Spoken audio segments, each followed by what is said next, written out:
Ambition is critical. And we're back together.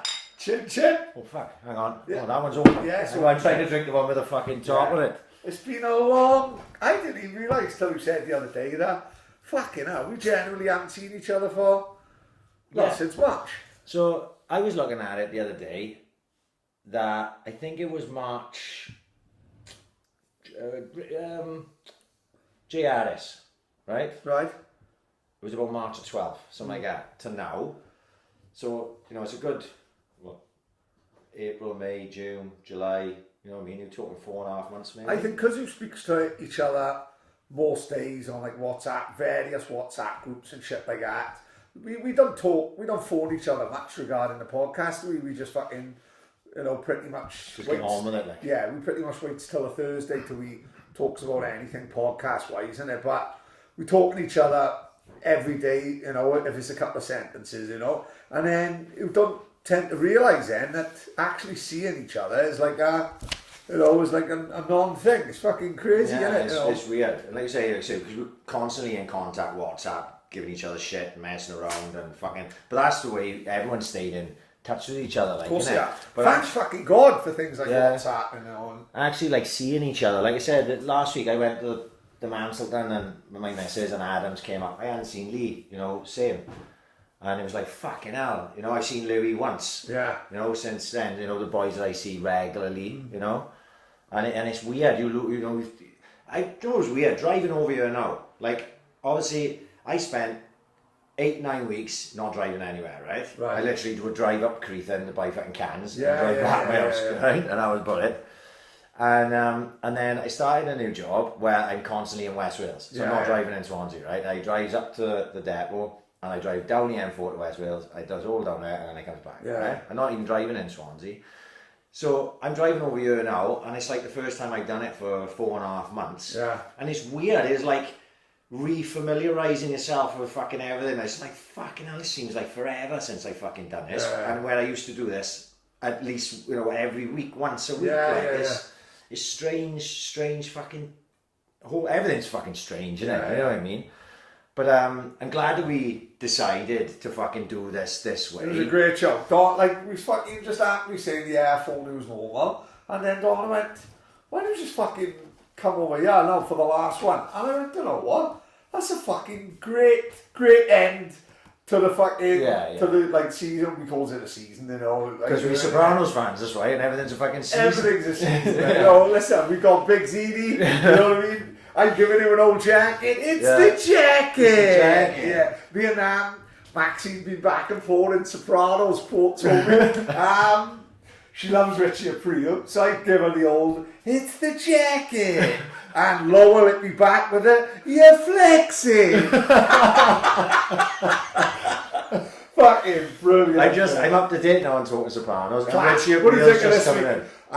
Teddy Winter, amazing stories. I think it's probably the best one. It is the best one. If anyone's interested in obviously we surprise. If you listen to this, there's a fair chance you're fucking going to be into Sopranos. So the Talking Sopranos podcast, it's been brilliant every week. Like Ryan has said before, Steve Shripper, Bobby fucking Bacala. He's a bit of a fucking booty in the fucking show, but outside he's a right character. He's had a hell of a life. He was living in New York. He was like a doorman in Vegas. He was running Vegas clubs, and then he just happened to become an actor in the biggest fucking show of all time. And he's a proper character, and he comes across great. And this week they had Teddy Winter, who's a producer, and he's a writer. 15, 16 episodes. He's written Boardwalk Empire. I didn't know till this week he wrote Wolf of Wall Street. So he's a god. He's a god in my eyes, isn't he? You know what I mean? Any writer that writes fucking Wall Street, what's her name? What's the fucking girl's name in it? What do you mean? Oh, his wife in it, the most beautiful girl in the world, who's having an affair with Will Smith. I can't even think of it. Oh my god! Why is it going on my name? Why's her name going on my fucking head? I know. She's my favourite. She's the smartest woman in the world, and she's having an affair with Will Smith. I can't believe you can't remember her fucking name. Yeah, have you heard that? No. So I thought Jada Pinkett Smith was having an affair. Yes, but she was off getting back at him because he was having an affair with Margot Robbie. Margot Robbie during Suicide Squad. Yes, this is it. Right. See, fair play, Will. So they went on this, any writer that writes Margot Robbie's Snatch in a film is a fucking god by me. Genius writer, man. And, well, one of the best lines in a film ever, when she's accusing him of having an affair. And he goes, ooh, she went, what are you, a fucking owl or something? So, they went on this programme where they, like, couples just discuss their lives, like. Right. And Jada Pinkett Smith is, like, apologising for having an affair with some young actor they took it. Right. And I saw a picture of her with him. She's like younger than her son. Yes, probably. he's a right kid. He was like Karate Kid's son. Yeah, Karate Kid's mate. Right. You know, who was the boy? He fucking Jaden Pinkett Smith. Yeah. So like, his mate come and live with him, and they all say he's in a bad place. And like, well, it was like you took advantage of him. Like he's fucking heads. Oh, she nonced him up. Nonce. She's like, he's having a nervous breakdown like Blackadder. I know with a pair of pants over his head with two pencils up his nose. Right. Next thing, he's banging Jada Pinkett Smith. Brilliant, mate. I don't think she recovered from when Tupac died, because Tupac was her first love, wasn't he? What was she in with Tupac? She was in Menace to Society, Jada Pinkett Smith was. Yeah, so she was having an affair with this young fucking boy, like, you know, crazy. And then he went on TV to discuss it. I know, bit deep for me, like. Yeah. You know what I mean? Deep state, like. And then the Epstein flight logs are coming out. And Will's right on there, like, oh, fucking hell, Will's a bad week, Will. No, he's here with Uncle, he's here crying over Uncle Phil, and he died the other week, and he was all fucking... Do you know, Fresh Prince of Bel-Air, I must have seen every episode, right? It was amazing. So, like, of our time, sort of, growing up, it was beyond, like, BBC Two at, like, the same time. Mate, I can tell you exactly what time it was, right? It's fucking harrowing, because we only had one telly in the house, right? And it was on the same time as Public Com. What? I never seen an episode of Monkey Magic, right? Fresh Prince of Bel-Air, and Gnomsky. Can't speak with it. I love Gnomsky. I never seen any of those because it was on the same time as Public Com. No, fucking devastating. So everyone would come in school acting like Monkey Magic and fucking Fresh Prince of Bel-Air, and I'm there fucking talking about Derek from the shop having an affair with Sharon, works in a flower shop, like fucking devastating. There's a bit that got me right in the feels when I was a kid. Go on. Where Will Smith, because he never had a dad, did he? And his mother sent him away to go and live with his uncle and auntie. Oh, right, didn't he? Course, he's a judge, right? Yeah. Phil's a judge and that. And so it's all part. He's from the streets of Philadelphia. And Mate, come on, you haven't explained to me the synopsis. Right, I'm just saying. Right, come on, yeah. So anyway, he haven't got his... But all of a sudden, out of the blue, his fucking old man turns up. Right? Oh, fuck, right? So... This was a particularly good episode of Public Com. It's all like... He's sort of weird at first because his old man's like, well, he never really bothered me. But then they start becoming pally and he's thinking, fuck, my man's alright, I'm going to get on. Yeah. You know, I'm doing a shit job of this probably. It reminded you of the time Billy came out of prison for fighting against Bill Walton. But then, right, literally at the end, his old man just abandons him again. Oh, what a right, yes, proper hardcore. Yeah. Basically, he goes, I got offered a job in fucking Kentucky or something. Sorry, Will, I've got to go. And he's like, no. Will's like, yes, you can find it. It's one of the famous scenes. No way. And he's like trying not to cry, like, and he's like, no, it's okay, you got to do what you got to do. And then he leaves, and Uncle Phil's in the room. And he turns around, Will Smith does, and he bursts out crying, and he goes, why do you love me, Uncle Phil, like that? It's like proper emotional thing. Way. You'd have to watch it, because I'm doing a shit job. I make it out as if it's funny, but it's not. Because Will's, obviously, Fresh Prince of Bel-Air was mostly just a comedy, wasn't it? This was like an emotional scene in amongst it all, and I probably one of the real time I went, he's quite talented, that Will Smith. Yeah. You know what I mean? He's in 6 Degrees of Separation. He was a serious actor. Enemy of the State was a good film. I enjoyed that. With, really good film. What's his name? We got Tourette. We got can't even remember the name of the disease. What do we got? COVID of the brain. Yeah. What the fuck? We got Parkinson's this week. I can't remember no one. Gene Hackman. Sorry. Gene Hackman. Great film. Good film. Brilliant. Really good film. I enjoyed Enemy of the State. But yeah, he went on and Independence Day, wasn't it? And then Enemy of the State, all that, and look at him, he's probably he's big, one of the biggest actors in the world. world. Yeah, fuck yeah. But I don't know how the fuck we ended up getting onto that. Yeah. But, talking about fucking crying and fucking the mother and then fucking Jada Pinkett Smith and Will having hard times. Donna gone fucking mad with me this week. Fucking hell. Again. She said, we've got to stop calling you fat ugly cunt on a podcast. Because her boss in work, son-in-law, listens. And he said to his mother-in-law, is there any chance we can get me a photo of Donna? Because he had visions of her being like fucking grot bags, big fat ugly thing, with fucking saying there's somebody at the door having a scrap of raw doll and emu just before he fell off the roof fixing his sky dish. He should have phoned Mary, should he? Like that. Fucking. So she said, "Will you stop calling me a fat cunt?" It's because when I told everyone that in work they're on about she's not allowed back in the work. They're going to test everyone's body mass index. Donna's going back October 2030 when she got leukemia and she loses 9 stone. And she went, "Stop calling me a fat ugly cunt on a podcast, you prick." So she went fucking mad, and I'm sure she done it deliberately. She was cooking garlic mushrooms. I bent down to get a pack of Cheetos from the fucking cupboard. She fucking tipped them on my head. And then she gave it, "Oh, I'm sorry. I got garlic butter running down in my eye." I'm like Simon West. Taking layers off. Oh, mate, honest to fuck. I was like little louder. I was on the verge of going to A&E. Then we realised you're going to catch COVID. Fucking nightmare. You've got to fucking stick your head under the tap with him. Fucking 2 mushrooms in my ear and a lot. It's a fucking nightmare. I mean, you went to get a pack of Cheetos as a starter. What a fucking nightmare. And she's just laughing at the side of her face. The fat cunt she is, ugly fuck. Because I say, you say shit to do, and you go, "Oh, no one's listening anyway." Yeah, no one gives a fuck. And then someone goes, "Oh, you know you said that about that." And you go, "Oh, fuck me, did we?" Yeah. Like when Donna said about the BMI thing, I was like, "When was that?" Yeah, I totally agree. Yeah. Yeah. When did that happen? Like, I honestly got no recollection of fucking anything that we fucking say or do. And that is our defence, Your Honour. Exactly, fucking right. Yeah. Yeah. But yeah, look, it's fucking good to be back, and I hope, like, obviously we're going into a break now, which you've got to do. I think personally, just take 4 to 6 weeks, something like that. But like, I was hoping that we do 4 weeks, say, and then because the world seems to be turning again, Yeah. and things starting to be coming back. And now we can go to the fucking pub, but you've got to drink inside. So I think, all right, it's only a matter of time, you know, because we've been contacted about people who want to come on, and it's like, yeah, you know, as soon as we're all right to do it, like, Of course, because you only need one busy cunt, like, right? Oh, I totally agree. Totally busy cunt. So, you know, if someone's going to see the photo now that we put up on Twitter of me and you, Yeah. there'll be some prick somewhere that goes, "Oh, fucking hell. What do we bother fucking locking down for the last 4 months? Yeah, Those two pricks are going to carry on."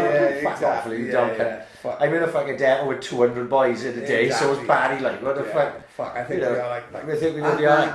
No one's testing any fucking important. You know what I mean? No one's sticking a fucking swab up our noses. We'd be pulling everything in there. They'd be pulling rocks of Charlie from fucking Rocky Reynolds' house when he put it in a microwave. I don't know whether to snort it or have a fucking Rustler's burger. They're going to be finding lumps of Charlie, fucking heroin, onion rings, everything. No one's sticking a swab up my nose. Fuck that. No. It's going to fucking go the wrong way and end up in the back of my throat. So, look, we don't, we're hoping that we don't put other people in a position down the line where we go, right, you know, like if they agree to come on, then it's, you know, that's fine, that's on their head, isn't it? But, you know, you get someone in here mentioning no names and they've got a job here, there, everywhere, and someone sees a photo of the 3 of us and we're doing a podcast and they get grassed. You know the way the world works. Like I said, grassing a bigger epidemic than fucking COVID. I've got a list of bad grasses. That's Oh, we got real names, have we? Mate, We're going to pull some names out. This is fucking incredible, right? So, you won't mind me talking about this now. So, for a start, I think this is just society. This is what have happened to society, right? So, there's like a roll, like a pastry place by me now called Rob's Rolls. Yes, I know Right. it, yes. There's fucking nice people who runs it, fucking Rob and Carly. You know, fucking rolls, fucking baguettes, shit like that, pasties, fucking great. Amazing cheesecakes, best cheesecakes, fucking Swans, amazing, anyway. So they were opening, they were just fucking trying to get by like us all, doing what they can. They were doing raffles, like, not earning much money for the raffles, if anything. The mad fuckers was donating the money for the raffles to the NHS. Not for me, that. Fucking, if you're doing a raffle, keep the fucking money for yourself. You've earned it, in my opinion. The NHS should be funded by fucking taxpayers and all that. It's not up to us to raise money for the NHS, but that's a story for another day. So they were raising money, doing raffles, selling like a cheesecake or whatever, and however many numbers, couple of quid. So some fucker grassed them up, right, for doing a raffle that he could win a cheesecake up, right? Fucking Haven't we heard anything so fucking absurd in New Life? Well, yes, it doesn't surprise me, really. So someone fucking grassed them up. Someone from the council or trading standards went there and they showed them. They had to show where the money went. They went to the NHS and they kept it, everything that we paid for all the materials to bake the cakes and all that. Who the fucking in right mind, right? There's people raffling Audis on Facebook, right? I seen in this week, right? I've seen a signed Man United shirt being raffled, an Audi, right, being raffled, £200 a ticket, and an horse. An horse. Who the fuck raffles an horse? What are we going to do with it? We buy a £10 raffle who ends up with fucking Seabiscuit. Where are we going to put it? Put it on the back of the fake grass, you rip it up and he'll have to go back and Joseph back to fucking flatten it and all that. Seabiscuit running around in the garden. So fucking wound me up. They got fucking crossed. On another level then, the list come out this week of all the clubs that put a complaint in. I've seen it, yeah. About Man City, right? Yeah. Fucking gutted, man. Scousers are on it, aren't they? United, Chelsea, Spurs, Newcastle, they got a cheek. Fucking Leicester, right? Arsenal, the one that tickled me, Burnley. What do they do? It's nothing to do with you. You just stay in the lane, like. Don't fucking get involved in the big boys' business. Just be happy that you're there. No, like, when who gets invited to someone, when I got invited to Leon's house party the other week, I was happy to be there. I'm not going to mourn if someone's ate all the burgers. Mate, I'm just delighted to fucking be in the vicinity, like. Burnley, don't go bubbling Man City now. Stay in the fucking lane. What the fuck are you seeing these football clubs? So I'm looking at his t-shirt now. Ryan's fucking repping his 100% old school t-shirt, which I fucking love, by the way. So we'll say that now. Greg will have one in the post number, yeah. Greg, extra large, just so fucking know, right? Greg, you send me a medium as well, mate. I'm falling through the neck of this lad. So everyone, a lot of you won't know, but what the 100% old school boys had planned was they organised like a party. So it wasn't like an open party where anyone can go buy tickets. It was basically what he said was everyone who supported 100% old school during lockdown and before were invited to a fucking party. He wouldn't know the venue till the day, man. Till the day, right? Looking forward to it till he was fucking bouncing. Fucking great. Looking forward to it. It's supposed to be tomorrow. Yeah. Really looking forward to it. No one knew when it was. So, of this group, I don't know how many was there. Could be 100, could be 200. I honestly couldn't tell you the number because I was happy to be invited again. I shut the fuck up. I didn't say anything to anyone and just be quiet and was glad that me and you was invited. Then, a week later a message comes up on the group that we're in. Unfortunately, we've had to cancel the party because people have told other people, which is exactly what they said not to do. People were going on to the DJs saying, where the fuck's my invite? Two people went on to Justin, who's possibly one of the nicest people I've ever met in my fucking life. Greg can handle himself. You know, we don't worry about Greg. He's an handsome fucker, but who knows, he's gonna drop me within fucking 2 minutes. And if he ain't gonna drop you, Chris Jenkins is gonna be over the shoulder and he's gonna pulverise you. So Greg's like, Justin's a lucky, lovely guy. Justin's out with his family having fucking ice cream.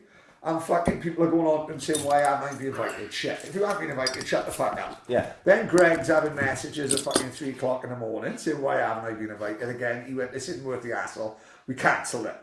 Got it. So, I've ever seen the film Contact. Oh, with Jodie Foster. Yes. I think so he builds like a spaceship that's going to send them. They got sent the plans to the spaceship from the aliens and they made the spaceship. Right. And some guy went on and blew the fucking spaceship up. Fucking plans gone. Like, spaceship gone. But then, Jodie Foster has a phone call in the middle of the night of John Hurt. And he says, there was 2 sets of plans. And the Chinese built the spaceship, right? So Greg was like John Hurt. He phoned me up and said, congratulations, if you're getting this message, you've been invited to a scaled back party of 30 or 40 of us. Fucking landed. I walks in, never films nothing, walks in filming telly. She's eating a fucking corn on the cob, like a fucking Neanderthal, right? Corn up her nose and in her ear and everything. Says, you never guess what? No 100% old school got cancelled. Yeah, shit, got it. I said, well, fucking good news is there's another one happening with just 30, 40 people and we are invited. Telly's bouncing round. Greg sends it to all the DJs. The DJs are messaging me saying, we've seen the video, Telly. Fucking amazing. Gets a fucking message this week. The council have got wind somehow of the party on Saturday, right? Yeah. Or someone have got wind. Said to Greg, people are moaning about the noise. Apparently, it was where Chris is doing the classes Oh, yes. in the driver's yard. Amazing venue, would have been class. Someone have moaned about the noise of Chris's Yeah, classes. I heard about this. Right? I didn't know about this. I still don't know the story about this. I don't know, someone told me something about it. So, someone moaned. So, the guy who's fairly with us, I assume, said to Greg, look, mate, if they're moaning about a fitness class, one of pals in there with fucking Fantasia 2001 is going to be fucking chaos in it. Telly with a vuvuzela, when of course fucking murders, you know, she's so excited. She fucking messaged me and said, fucking, mate, you know, everything's, unfortunately, there's literally nothing we can do. What a fucking blow. All because of bad grasses, like, fucking crazy. It's a fucking epidemic. It is fucking, it's an sad. epidemic. Heaven forbid you enjoying life, like. Yeah. People are just trying to get on with, like, trying to get back to a bit of normality. You know? Just carrying on with their life, and you can't because some busy fucker somewhere want to stick their fucking oar in. My argument is, right, me and him are exactly the same, like, if I was going on and we weren't invited, we'd still say, oh, good luck with them. Yeah. I hope they fucking enjoy it, because it's a great idea. And listen, there's no bigger fans of 100% old school than me and you. Yeah. Even when we don't fucking go, we know, they knows the score. We loves what they fucking do. Yeah. It was only this week, when I heard Greg talking about something, they've increased their subscribers by thousands. Yeah. It's fucking their success story of the lockdown. Yeah. Fucking by a mile, they're giving us loads of fun. The day with fucking Greg on the Sunday went down. Oh, amazing. I only clicked on for 5 minutes. 2 hours later, I'm dancing to Mojo and fucking brilliant last night. And it's just a shame that people feel the need to fucking like. But it's just in all facets of life, man. People just got nothing better to do with their fucking lives. You know, they jump on Facebook statuses, they stick their fucking oar in. There's fucking groups now for areas in there, and then everyone's got to complain about the fucking this and that, and they complained about Squibby's fireworks. Did you hear about that? With Squibby's fireworks, right? So Squibby's wedding. Squibby lives up the road from me, right? So Squibby and Kelly were due to get married, and obviously it's been postponed to next year. So they had a bit of a do or something. I don't even think there's a bit thing. It was in the back garden. It was up the road. And it was me. I grasped up to one invited. And they set fireworks off or something. Brilliant. People started complaining. Yeah. So Squibby, they was all over the Gendros. Oh no, Gendros Manston. They all contacted Peter Black. Peter Black is like Danger Mouse's boss. Peter Black runs the Manston area, doesn't he? So Tina puts on, she goes, oh, next time, can you let us know we're doing the fireworks, because we was in bed, we missed it, right? Can you turn the fireworks down and disturb it on Fox? So I love that when people say about, fucking fireworks again, you're disturbing my dog, you selfish cunt. Fuck off, fuck the dog! Put fucking mittens on his ears or something. You trying to watch fucking Jean-Michel Jarre, you? Whatever, the St. Helens Road. Fuck snowbits. No. We couldn't give a fuck. They say people just want to stick the fucking oar into everything and every facet of everything. And even this, like I said, I don't concern me remotely. You know what I mean? But look, think about it. It's worked out perfect. Like, and plus as well, the 4, 5, 6 weeks we have off now, hopefully it'll die down again. Although looking at Greater Manchester, what the fuck's going on there? I don't know. They're on lockdown again now. The crazy thing is in Greater Manchester now, they're saying you're not allowed to go visit members of your family, but you're allowed to go to the pub. So, how does that work? What the fuck? Surely, if you're locking down, you've got to lock down. Yeah. Not lock down, pubs up. Yeah. Bevy down, Charlie up. We beat lockdown in the cup. No, it just makes no fucking sense to me whatsoever. Yeah. No sense to me at all. I've been in West Wales this week, right in the sticks. I've been to some places that I've never heard of before in my life. And amazing. Some amazing places, right? I was in Dale, I was in Broadhaven, I was in Little Haven, and all these places. So all these places got beaches? They're all beach, yeah, and they're all like little, like, fuck me, Broadhaven's the biggest of the lot, right? It's like about, let's say it's fucking a quarter mile of beach, right? Right. And it's beachfront, shops, cafes, restaurants, guest houses and that. And the beach is lovely there, and it was fucking packed, Boiler, yeah. right? Really? And it was lovely. It was warm, wasn't it? So it was packed when I was down in Broadhaven. Little Haven smaller, and Dale's much smaller. But fuck me, the beaches were busy. Do you ever remember seeing those photos of people that were? I thought they were fucking fake. Like, I live in fucking wherever, and all these tourists have turned up, and they're like parked all up on them fucking. Yeah. Mate, that's what it's like. Oh, is it? I swear to fuck, right? I'm going down these single track roads in a fucking extra long wheelbase Everyone's van, parked on right? And everyone's up on the banks, everything. And I mean on cliff tops a lot. You go, where the fuck did you go to get to a beach from here, like, right? Fucking carnage down there. So I delivered to some guy today, and he was saying, we were having a fucking chat. I was actually ahead of time, so it was a bit early, like, and he said they're closing the beach in Dale because they've had so many people there. They're closing the beach. And these are beaches we would never know. Until this week, I suppose it's like beaches like Putty. I didn't even know where the fuck that is. No. You know? And Putty's closer to us than that is. Yeah. And that's the fucking end of the earth. That is Dale and them places. But very picturesque, like. But fuck, it's I'm scared I'm in a big van going through all those fucking places. Yeah, some fucking like ropey moments this week. And as the week went on, every cunt was turning up in these motorhomes, right? I'm going, where are you going in that? Yeah. You know when Homer Simpson buys a Winnebago in fucking The Simpsons? Like that fucking big. Coming down single track, like, where the fuck are you going to park that, you silly cunt? That's it, yeah. And like I say, fucking amazing place. But everywhere's having issues of now. They wanted people to come back so they can get their pubs open. And totally agree. The economy. Yeah.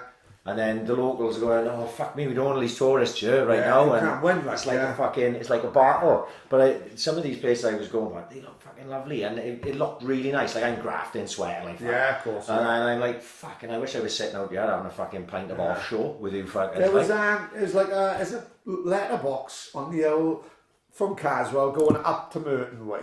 Right. So whenever we used to go and collect that, whether it was the winter or the summer, I'd always have a 2-minute break just to admire the fucking view of it, like, you know, and just think, fuck me.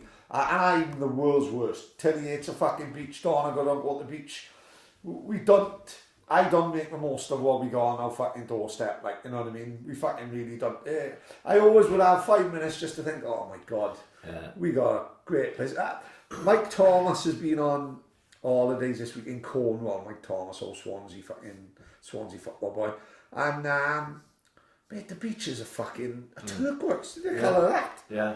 And I'm like, what the fuck? I don't know whether Cornwall's expensive to go. I needs to go there. Like. When I was driving into Dale earlier this week, it was lovely, and I was looking at the sea there, and I was like, what the fuck? Swansea Sea's not that colour. It's like that greeny, like, I don't mean like dirty green, like that sort of tropically green. I was like, what the fuck is this? Like, you know what I mean? People out there like paddle boarding and shit and kayaking. I'm like, who knows me? I love the water, right? There's a little lake somewhere called the Brombill Lake. Oh, I've seen this, the new Pen of Van, isn't it? Everyone's got to go there. Mate, if I'm there, I'm fucking swimming. But then I've heard there's like magnesium in there from some fucking, from some mine. So I'm going to end up fucking swimming in there and coming out with fucking 4 eyes and a fucking chicken's tail. But I thought, but I'll have to think Julie Perkins, he chucked the kids in. So Perkins' boy comes up and ends up with fucking shakes and all that. I know not to go in there. But if I'm up there, I'm swimming. But it's like a greeny colour, but I think it's green because of the fucking minerals from the mines or something. Right, okay. So like, you know, and plus as well, I go diving in there and all of a sudden there's a big anaconda in there, like Lake Placid, you know what I mean? So I want to be careful first, like, you know. But if I got a lake, I'm in it, like, swimming, same as the beach. I mean, I'll fucking, you know, there's been many a time where I, like there in my Royal Mail uniform, no one there, and I'm half in like Reggie Paddy. You know what I mean? My clothes, and I'm like digging it all for my phone and losing it and all that. Tina took the kids today down Langland with Becky, Louis' missus. Bouncing? She showed me photos of it. Was busy, but it didn't seem like over the top busy. Because it was like Langland Brasserie, like, what if anyone is? Yeah. You know, fuck. I think fucking don't have nailed it. It's like £5 for a fucking thing of chips in there. Oh, yeah. But anyway, they went down there fucking, the waves are coming in over the top of the kid's head and that. It was fucking, they had a whale of a time. Yeah. Absolute whale of a time. It was fucking great.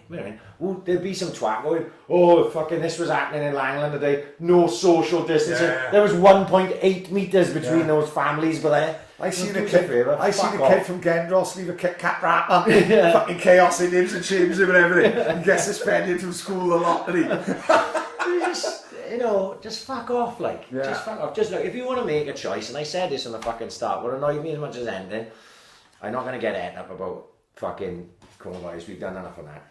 What annoyed me was your freedom of choice got taken away from you. Now, understandably, I thought at first, you know what, even though I don't believe, right, I think let's give it the benefit of the doubt, because you never know, do you, right? Yeah. And there is a fucking virus called fucking COVID up there. You know, course, there is. We never said that one. There is. And it is killing people. Yeah. Fair enough. But what I'm saying is after we realised that it wasn't the bubonic fucking plague. Yeah. Because it was, listen, that fucking Sunday or Wednesday when they locked down, I think it was a Sunday, a lot of us thought, love me, fuck. What's that? We had a bit of trouble with that. Yeah. You know what I mean? So, you had to give it the right amount of respect. Yeah. Right? But then you're at this fucking point now, down the line, and you're going to yourself, oh, fucking hell, come on now. You're going to look at the figures, even if they can't even cook them to a point where it seems like it's worrying to the vast majority of fucking people. So, yeah, you have to protect certain members of society, and rightly so. But the vast majority of people should be trying to get back to fucking normal. Like, Agree. You know? Agree. And, now the big thing is the rise in cases, right? But no one's mentioning rise in deaths. I don't know, because I don't bother myself with any of the stats of it now. But it's where they shut down Manchester and they're talking about this and that. There's a rise in cases, isn't it? Yeah. There's a rise in cases, right? Mm. Okay, so they'll go, there was 10,000 new cases. All right, how many of those 10,000 cases led to deaths? That's what I want to know. That's I'm not being facetious enough, and I'm fucking genuine. Because if you keep testing people all the time, the testing is going to get better and better. You're going to test more people. So not more people are getting it, more people are being tested. Yeah. So you know about more people. You know about more people having it. So what actually the figure is you need to know is who's dying. That's what I'm saying. It's because I don't see this 24-hour fucking news. 787 deaths today. Yeah. Constantly. Is it happening? I don't know, because I won't put the BBC News on. I only fucking saw that because my missus was constantly fucking burying her head about it. And after she realised for the first time in my life I may actually be right with something, because normally she just thinks I talk shit and ignores me, she stopped fucking watching it as well. Yeah. So, look, you can't fucking wrap everyone up in cotton wool forever. You have to get on with fucking life, like. And the thing is, Boris Johnson, even if I'm not saying this is what he thinks, but even if he thinks it's a load of horse shit, right? He can't take a chance. No, of course. And that's why he had to build the hospitals that fucking further away and fucking shit like that. Because if he didn't have it, then he'd be all over the course of that. And I'm no Boris Johnson supporter. I think he's a fucking idiot. If anyone was in charge, if Corbyn was in charge, if fucking whoever the fuck else the other politicians are, if anyone was in charge, they're in a tough position to try and get it right. So they've got to err on the side of caution, and that I understand, like. And if you want to say, look, we've got to do this, we've got to, all right, okay, we've got to go along with it. Me and you have got no say, and if they tell us we lock it down again, we going back in a fucking lockdown. Listen, who locked the kids up for all them weeks? Who done the right thing, didn't it? Well, we had no Tilly didn't leave the house for fucking 3 months, in fairness. As luck would have it, our kids are quite happy in the old fucking, happy in the old houses. The boys are fucking happy playing with fantastic Mr. Fox, doing keep-ups. Tilly got more than enough in this fucking house in this day and age to keep her entertained, whether it be fucking Netflix, Amazon, makeup, fucking got a phone. Tilly's more than happy in her house. She got a nice little life in the house, so it don't fucking really matter. I do feel for the ones who haven't got such a good life and maybe live in a one-bedroom flat with 3 kids. I can totally I don't know how anyone would imagine. Don't know how it would cope, like, you know what I mean?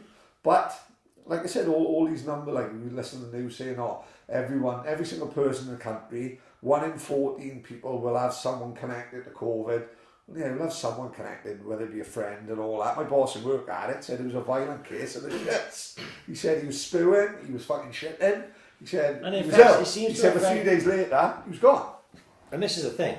Right, because if there's no coronavirus and he has that, Yeah. he goes to himself, oh, what the fuck did I eat dodgy that Totally. caused that? Yeah, he doesn't think to himself, oh my God, this world-ending plague that I've caught. Exactly. Right? Yeah. He thought he had a dodgy chicken kebab. Right, so it's just a tribute. This is a virus which symptoms are everything. Yeah. Right? If you've got the sniffles, coronavirus. You've got a bad throat, coronavirus.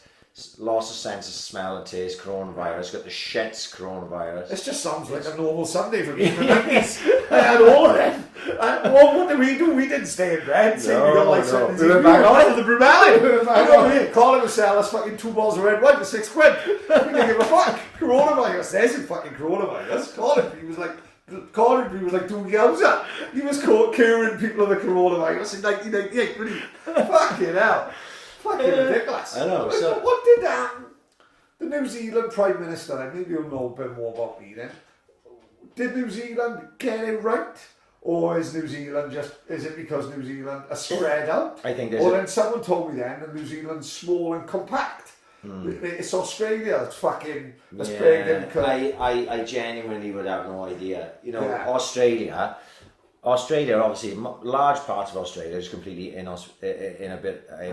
they don't going to live there. I couldn't think of the word. I've read the story to Wolf Creek. Right. I ain't going to the SCS Rock in case I break down and end up. I watched that. I watched Wolf Creek during lockdown. Right. Any good? Have you seen it? No. Oh, you don't like it? You're not a horror guy. Yeah, but I want to watch it because I know the story. Oh, it's brilliant. It just puts me off. Puts me off driving up the Black Mountains and going to see my grand. Wolf Creek is tremendous. I must have seen it 3 times. Yeah. Did you see the programme on about Peter Falcone or that? I know the story. Yeah. So they reckon he didn't do it. Wolf Creek is based on that. Yeah. Is there? Are you sure? I think there's another one. All right. Well, same sort of thing. Similar story. Yes. Australia is a mad country for serial killers and shit because they got all these country bumpkins, no like Crocodile Dundee's village and all that, like Dale down West Wales. They all like fucking, you know. So I watched that thing about Peter Falcone. That was, you know, great. On another thing, I tell you what I've been watching is Trevor McDonald going around Spain and Italy. Well, after coronavirus. No, right in the middle of it. He don't give a fuck, so Trev, do he? Oh, yeah. I know he's BAME, isn't he? But he don't give a fuck. He's not living in a block of flats with 16 other fucking people from Somalia, is he? Right. So Trev is going around Napoli, right? Which we love Naples. Yeah, of course. The boy behind Weekend Offender, Sam Jones, has been in Napoli and Naples this last week. Right. I think he got friends out there and... great looking place, mind. His boy is standing in front of the Maradona murals. Yeah, I see. Fucking wicked, like, he looks Sam. Like I said, because he got friends out there, I think it's better, like, they'll take you to all the good places, won't it? Yeah. But it's like beaches and they look good, like, rough and good, if that makes any sense. Then Sir Trev went to Barcelona. Right. And they went to that fucking church. I've been there when we went to Salou. Yeah. Is it Gaudi's Cathedral? They still haven't fucking finished after 200 years. Right. They still building it now, right? And part of me is thinking, and they all like it's set to be finished in 10 years' time. Right. Part of me thinks the all ad marketing about the church is the fact that it's still not finished. Get the lynches up there. The lynches will finish it next Thursday. They don't give a fuck. And they turn up in their jet skis. They couldn't give a fuck. Why do you get it? But it can't take 200 years to build a church. Fucking hell, come on. I remember when I went to Barcelona, only once I'd been there. And I don't know if I'd been to a place that I realised I was in that was so densely populated. Yes, right? So when I went on, I was staying in Tossa de Mar. This was in 2009. I was 18 months old, so it was about 2010. And we got a bus over, me, Tina's uncle, and Tina's brother, because we're going to do the new camp trip. Amazing. And everything. Done it, yeah, brilliant. Brilliant, right? So we went to Espanyol Stadium as well, and I think it's up on a hill, and you go up on a hill, and looking over, and it's all you can see is buildings and you're above them because Barcelona's below you, right? Because when you're up so what is we used to see in sea? Yeah, it's just unbelievable, just urban area, and see which you're not used to. No green spots, like it's just literally just buildings, just fucking buildings. Because you think even New York has got one of the biggest fucking parks in the world, right bang in the middle of it. Amazing. Yeah. And I just remember thinking, fucking hell, look at that. That is like I can picture it now. Yeah, the yeah. fucking sight of it all. And we only went into Barcelona with the proper tourists. Like the bus fucking dropped us off, and it's like, oh, you've got we'd already done the new camp tour. Yeah. You got like 3 hours or something in Barcelona. Now dropped us on top of the Las Ramblas, isn't it? Yeah, Las that's it. Shot, yeah. Jumped out of the fucking of the bus, looked up, fucking not Planet Hollywood. What's the other one? Hard Rock Cafe, but there. Yeah. She got Hard Rock for a pint. Oh, yeah, we spent like 3 hours in Hard Rock. Oh, having yeah. nachos and beers and fucking ribs. Yeah. And then went, oh, we got to get on the bus now. I'll never get Morgies went to New York. I can't remember who he went, but like Morgies went to New York with whoever the fuck he went. I think it might be Chip. Oh, I don't know. I can't remember. But Morgies went to New York. I went, any good? He went. Morgies' attitude to life is whatever place he's in, he just finds a pub. And then she didn't even know what New York is like. He just said, there's 2 Irish pubs here, fucking brilliant. And he, same as when we went to Vegas, like his old man is fucking coming in, going, doing all the excursions and all that.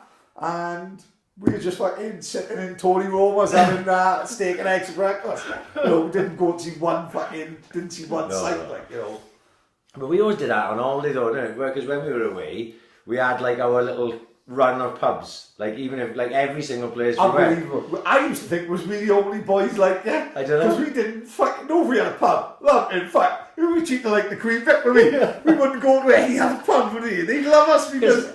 You think about it, in Magaluf, Manos was fucking right. base camp Everest. Yeah. We didn't go nowhere else. So then, like, you just leave Manos and just basically just go to BCM. Or Millennium, which was the one I went downstairs. It was like, a couple of times we went up Bananas and up there. Fuck, me and Colin Bean had a right swig up there one fucking night. Fuck, I was near kid. And then I got robbed then down by the by all the lucky men on the bottom of the fucking, at the bottom of the hill by Bananas. I'll never forget the fucking pool outside BCM, wasn't it? Oh yeah, because me and Kevin was fucking swimming in there, naked, gets out of the pool, and the only thing left there was my left Reebok Classic shoe. All clothes had gone. Kevin's loving it, Kevin, isn't he? He's like, oh, look at me, Redder. I did his one ball up with his fucking left hand. He's going on to everyone, telling him we've just been robbed and all that. I got a Reebok Classic over my trailer, fucking gutted, hiding behind the Hyundais, 2-mile trek back to the hotel, and fucking devastated, all our club were robbed. And then if you remember, by the pool the next day, it was a one-legged man. It was like The Fugitive with Harrison Ford. We kept saying about the man with one arm. It was a guy with one leg by a pool wearing a Reebok Classic. We nearly went on there, filled him in and chucked him in the pool with weights on his arm. You know what I mean? We listened to Duran. Speaking of the horse, congratulations on becoming a dad. Gabriel Klondike O'Donnell. Oh, unbelievable. Amazing. Must be weird being out there now on your own, which is going to be great now when he comes back because he got another story now. Kids in third world countries, isn't it? What's happening? Like, what's going to happen? They both family as well. So hang on. So Kevin's Upper Come Donkin. Yeah. Plastic Paddy. Yeah. Caroline Pretenders, yeah, through and through. Right. So Gabriel is British BVI. Virgin Island. BVI, just Plastic Paddy. I'm just praying the father Eugene he didn't come out black as the Ace of Spades. But then Kevin's in work, Caroline's here with the fucking gardener. Out comes baby Gabriel looking like Linford Christie. How the fuck do you explain that? Innit? He comes out looking like Lenny Henry. Kevin would be getting it. Amazing though. To me they must be lonely as fuck. Because I said to Caroline's brother, what's the address? I want to send someone out there. He looked at me and laughed. He said, "Who send a baby girl? Cost you $2,000. Postage and packing." So fuck that. I'll wait till he comes home and give him a certificate or something. I don't fucking give him a fuck. Oh, I might send a card. Moonpig. I'm not paying 26 quid for the card. No. You know what I mean? The thing I was saying about the other day, because I was looking at his Instagram, pictures of him with a baby, chuff for him and all that. Yeah, what? Yeah. I was thinking, fuck. He's British Virgin That Islands. baby's not Welsh. No. You know, obviously part Welsh, because parents Welsh. Part Welsh, nothing Irish. There's nothing Irish about the O'Donnells. You know what I mean? They make it out, they fucking come home with a potato farming, and basically they Paddy Kelly through and through in it. You know what I mean? So that baby's Welsh and British Virgin Islands. Yeah. Nothing like their original name was Donald, like our Donald. But then they thought, we'll get him in the Irish. They had all the O's in the middle, didn't they? Like, they was just Kevin Donald. And all of a sudden they got O's in there, fucking ridiculous, like, yeah. Oh, fancy doing a review of this year? I did a quick review of what we did this year on the podcast. This is from September, is it? So right? Hit me with who the fuck we've had from on. September, because you forget, right? Totally agree. So this is why I did this, right? So this is pre-COVID. Right, go on. Right? So this is September to March. September to March, right? So episode 80 was the first one. So we did obviously 41 episodes now after that. Fucking hell. Not bad. Especially for free. Craig Allen whinging about the sound quality last week. The fucking headline cunt. I know, fuck off Spielberg. Fucking hell, cheeky cunt. Craig Allen, he's got busy cunt. On his week to fucking play golf. He's fucking he does it all fucking week. Fucking horses in his garden and he's whinging about fucking... he's hitting on fucking sound quality. Fucking hell. He'd be there next week with a big, what's that rabbit things they holds over people speaking on TV, boom. Craig Allen would be our boom supervisor, wouldn't he? I hope he brings fucking boxes as well. Paddy sounded like he was down a well. He was fucking about 4 miles away from Exactly, yeah, fucking hell. Anyway, season opener was episode 80. Then we had Maney on. Donna and Ryan. Mad, fuck, Great, feels like years ago. Yeah, it feels like so long ago. Yeah. And obviously Maney was a good laugh. Well, in all fairness to Maney, he's banged it up, flying. Yeah, flying. We took a piss off him, found a tree in the middle of his gym. Like fucking something from fucking Tarzan. All work, all fairness to me, he's absolutely smashed it, didn't he, Smashed it. Angelo Dragon after that. Brilliant. And then he's just randomly, he's just gone in Funky Pumps and Leslie, which is a fucking brilliant. Right, okay. Because then he went on just a week or so after he was great on fight. to have the great fight with Christian Toos. Proper back and forth war. It was a real good fight. Then we had Enzo on with Ask Enzo. Enzo's the third member, isn't he? Well, basically, you know what I mean? Enzo, like you said, Enzo's messaging me going, why would I ask for the finale? Enzo, you tell me what the finale's, then you get. You're welcome more than any time. Randomly, Enzo messaged me the other week. He's only best mates with Jeremy Piven. No fucking the guy. Fucking telling you. Mate, I've seen the messages, like, fucking the guy from Entourage loves Enzo. Right. He's doing the old press, like, Enzo tagged him in the press-up challenge or something. And fucking... Well, I saw Piven was doing... Did he do it because of Enzo? Mate, fucking right, yeah. Right. Mate, Piven's messaging Enzo saying, oh, mate, you're going to have to give me a couple of weeks. I don't want to make a fool of myself. Fucking Enzo's fucking his best mate. Bear in mind now, this is like being fucking friendly with Will Quack Quack. Because this is Enzo's favourite TV program. Entourage, yeah. So, like, this is like me being mates with fucking Paulie Walnuts. Yeah. Although Enzo do love Sopranos as well. Yeah. Right? But bear in mind, Enzo loves Entourage, and I gotta be honest, ignore the films. There was a time when I was watching every episode. Have you ever seen Entourage? Never. One of the most underrated TV programs ever. Right. It is fucking brilliant. The TV, there's a couple of films they're supposed to be dog shit. I suppose a bit like Sex and the City. Sex and the City is an iconic TV program. They've done the films, they're shit. Entourage, every night I would download the series on my fucking iPad and watch it in bed. Flew through them. Right. Very, very good. Based on Mark Wahlberg. Based on, loosely, Mark Wahlberg went to Hollywood and took his fucking mates with him, took his brother, took his fucking friends. So he basically paid for them. If he's having $2 million a film, he'd die of the fucking mansion. They'd all live there. Yeah. Best way to ever be. Why could we know someone like that? Unbelievable. Imagine Big Louie. You can't get free train seat off Louie, they can't. You know what I mean? And fucking Marky Wahlberg's taking all his mates to LA. The fucking them. We can't get installments fucking man then yet. You can't hear him open his bar. It's taking longer to build that church in fucking Spain. In 200 times, they'll still be putting the tiles on Stormwood's floor, won't they? And everyone will be coming from all over the world to see it, like, you know what I mean? Yeah, Entourage is brilliant. And that's just one of Enzo's favourite programmes. Yeah. And now he's mates with Jeremy Piven. Fucking best mates. I've seen the messages, mate. Enzo's going out to LA as a fucking bodyguard within months, mate. Honestly, very close. Like. Good pals. Lens is welcome on any fucking time. He knows that. After that, Clevs. I think Clevs is still doing the podcast. Clevs is still up for my night. Yeah. He's still top of the isn't he? No one's seen him since. Everything's fucking happy. He's still walking around in his suit and wellies. Remember, he just come with his wellies on. He'd be in a farmer's field sorting out someone's life insurance. Then we done one with just the two of us because we were supposed to have Welsh Pete. but he had to pull out late. Right, and yeah. then, but it set us on this run. This quite possibly the most. Is this like Tom Hanks' run where he done like Forrest Gump, Big, Castaway, Yeah. Saving Private Ryan? I think this is about as fine a run as we've been go on on, over go on. 3 years. Right. Captain Beanie. Iconic. I think one of the nicest people I ever met in my life. Unbelievable. Just goes to show, never judge a bean by his cover. Yeah. Innit? You know what I mean? Because it goes up there thinking, what is this? This guy's got to be sectioned. Yeah. And then next thing you know, do you know what? We What a geezer. both walked away and went, one of the nicest people we ever met. Nick nearly made me eat beans. Didn't go that far in the end, Yeah. but not far off. Like. And Lovely then, guy. on the other side of the scale, the next week, Nicky Martin. Nearly shut down the podcast, the Morris, Pendragon School, and the Saints. The Saints have been going 100 years, right? We had more complaints from the Saints that week than we picked the dead man right wing, and the ref was saying fucking team sheet was fucked, and that's genuine. We had complaints of Pendragon School, the Morris nearly kicked us out, Saints nearly folded, and the podcast nearly went. But do you know what again? What a night.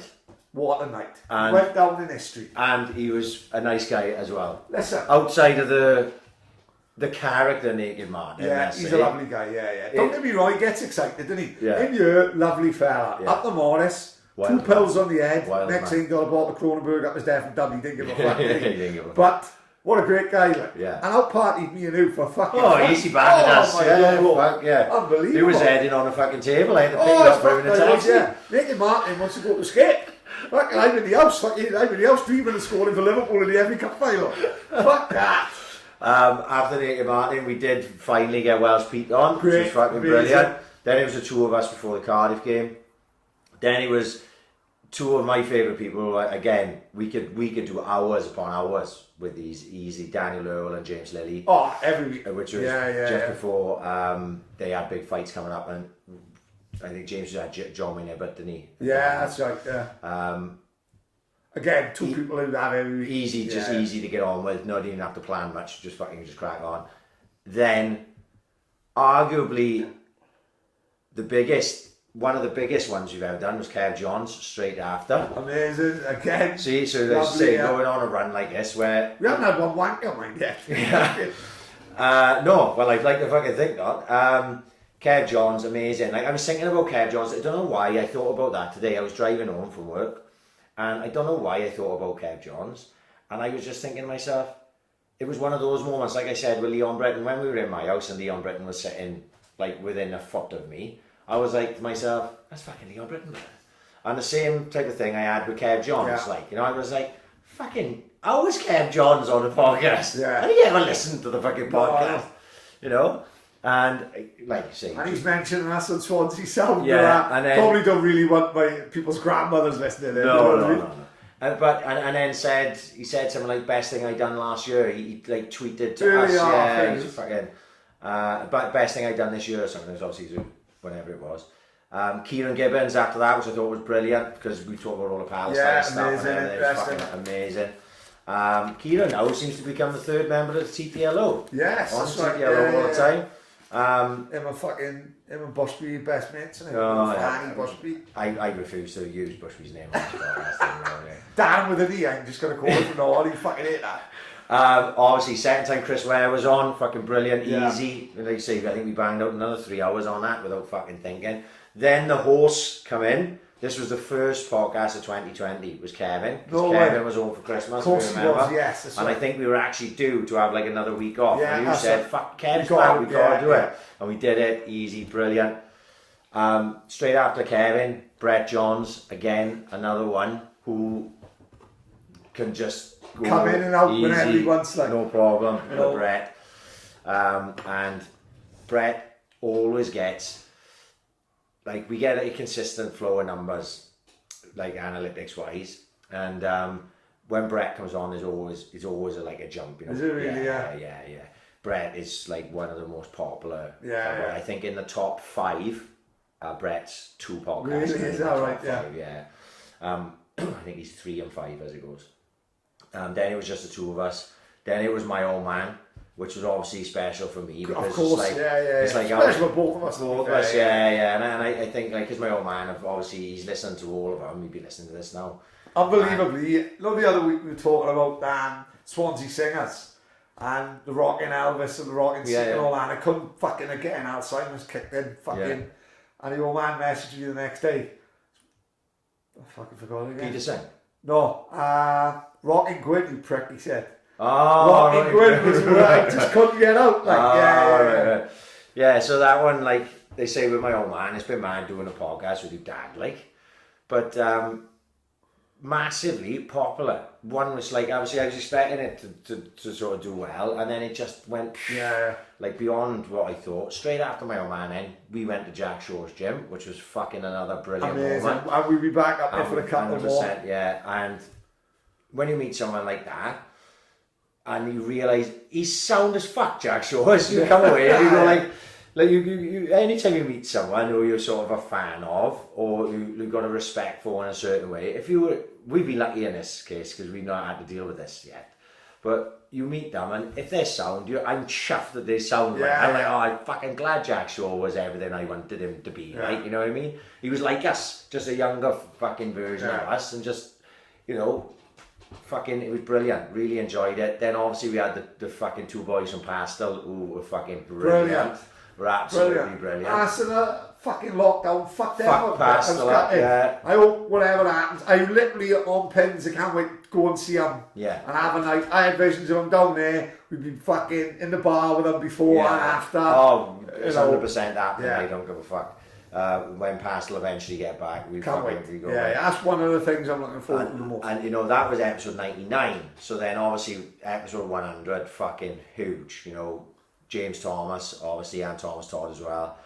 Couldn't have worked out any better for us. Because you obviously want something big for episode 100, and it don't get much bigger than that, especially because James doesn't do a lot. No, fuck. Doesn't do anything. Yeah. You know what I mean? So the fact that we got him in, we managed to get him here. Thankfully, a lot. We had to thank Thomas Todd. Without Todd, he wouldn't have happened. Without Todd, best thing about that night was he was wary about coming over, I think. I don't know if he'd done that. He probably done this. And he didn't really fucking fancy do it. We had to work hard. We had to twist his arm. And Toddy, like I said, Toddy was instrumental in fucking in getting that done, in all fairness.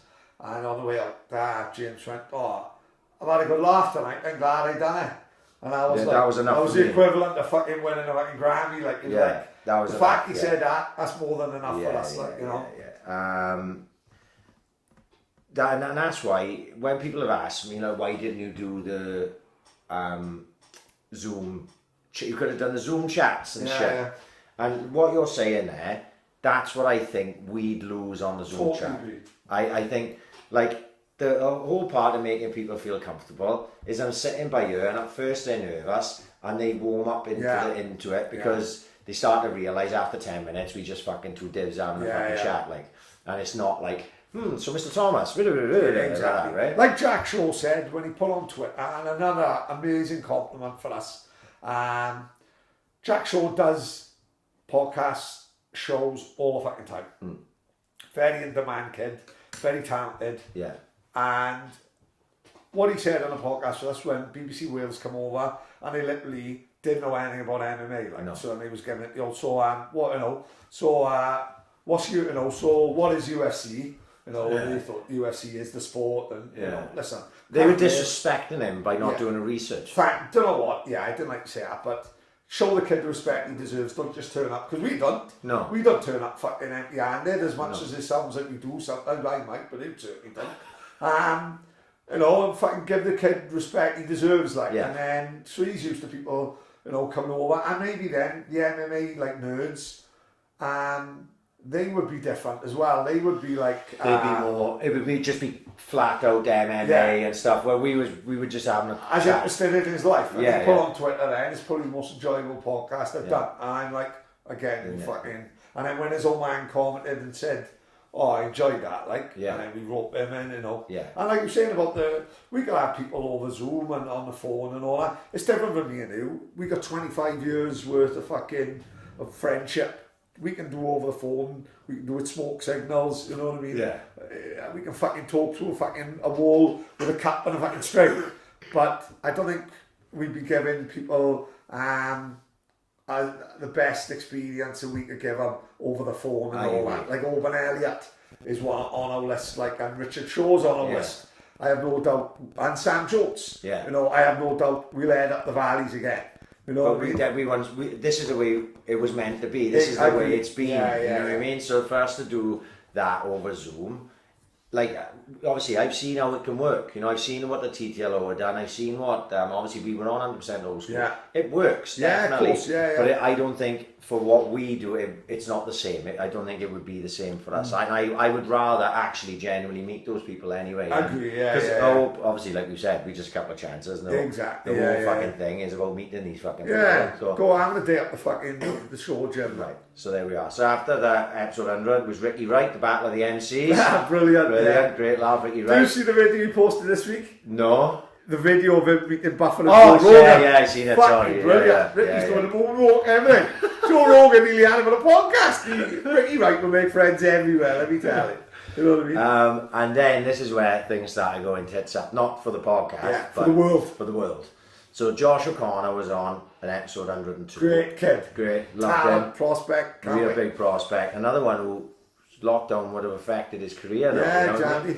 Well, did he have that Cage Warriors show that was cancelled? Yeah, Cage Warriors show was cancelled. He can't train because Dino's not allowed to open a fucking gym.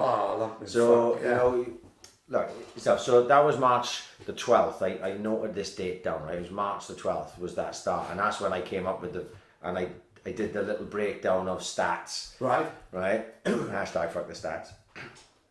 And I'd like to listen back to that and see how, as I haven't listened back to it, I don't know if I probably listened back to it once after. Which one now? Josh O'Connor. Right, yeah. But I haven't listened back to it since. But I wonder how close I was with getting that right or wrong. I'd have to go back and listen to it. Yeah, I can't remember. Because so Josh, I think I remember when Josh was here, we were talking about right? Yeah. So after that, the last one we did with anyone face to face was Jay Harris. Just after he'd come back from Texas. So then obviously it all went fucking tits up, and then we did, well, it's 18 episodes including tonight is on our own. You know what I mean? Just 1 week off, like. Yeah, I think it was 1 week off. Yeah. Because we didn't know how it was going to go, did we? We was literally on the verge of going, well, we just stop the podcast for now, and should we just give it a go over the phone? And we weren't sure what to do, were we? And it worked out all right, you know. And it just became, like you said to the other day when we talked about it, it's just another chapter of this journey we're on. You know, and we had to adapt and overcome. So it is a big part of our lives, isn't it? You know, no, of course it is. It's one of the biggest things of our lives, like, you know. Yeah. When we were walking on a Mumble Sunday, and there's a gang of boys having a pint outside. No, there's the old, what's the Irish pub we always used to go to? Yorty's old man. Yeah. The William Hancock. It's not the William Hancock now. So it's next door to that then. It's like a pub. It's the old rugby club. So there's a gang of boys drinking out there, like, and one of these fucking big baldy fuckers started laughing when I was walking past. You went, Paddy! I didn't know him from Adam. Don't know his name. Top man. And he went, I listened to the podcast, mate. Brilliant. Keep it up. Nice pint, didn't ya? He went, let me get rid of the split arses. No, I didn't. I ended up going having a seafood that paying £5 for chili prawns, like. But it was great, like, you know, for them to fucking say it, like. Yeah, it's weird for us when things like that have happened in one way or another, like, you know. So, they say it is. It's a big part of our lives, as big as any fucking part of our lives, especially because we put so much work in it now. Yeah. You know what I mean? It's not like we just did one or two. And, no, of course. It's a fucking big thing, and like I say, I'll always be proud of, as much as anything else, this lockdown period, because I genuinely didn't know how we were going to do it. How we were going to go about keeping it fucking fresh without it going stale. Yeah, and just people going, it'll be fucking boring. But then when like you said, we talked about it a little, and go on about it, like people messaging us going, fucking hell, like, you fucking helping us, and this and that, and it gives you that confidence then to keep going, and before we knew it, we fucking uncovered fucking Pizzagate and conspiracies and fucking. So video on Pizzagate today, mate. Oh, did you? I haven't done no conspiracies recently. Right, we got tagged in by Richard Williams. I think he's fucking Glenn Sledge's teammate. Franco, I think. He did tag me in it, yes, and I haven't watched it. It was on Facebook, wasn't it? Have a look at that. Top Man Frank, he fucking tagged us in it. I watched it, and I was so engrossed in it, I put my fucking AirPods in and left it play in the car as I was driving into work. It's only 12 minutes, and fuck me, it's fucking spot on, mate. Not like the mainstream media. There's news footage of them saying, you know, government are worried that people are being hoaxed by this conspiracy theory, Pizzagate, and they all like, why ain't anyone questioning Podesta investigating it, even if it's wrong? What do you do? Like, you see a rumour, this is what happens, isn't it? Yeah. You investigate the rumour, and if it's bullshit, then you call bullshit. Yeah, you prove it wrong. You prove it wrong. You don't just say it's a conspiracy, it's wrong, and then don't back it up, you know, with like Podesta and fucking Harvey Weinstein and fucking Epstein, you know. Epstein didn't commit suicide. He didn't. No. You know, we only got to see how Ghislaine Maxwell things pans out. I'm open to changing my mind on anything. And show me the footage of Epstein's cell of him commit suicide, which every fucking cell probably got fucking CCTV footage. Okay, show me it. Yeah. You know? And like I say, with any of that thing, just like you said, prove that is a conspiracy and not. Really not interested. This was a shut down any recourse on it. Ban everyone from Twitter. Ban everything from fucking Facebook, Instagram.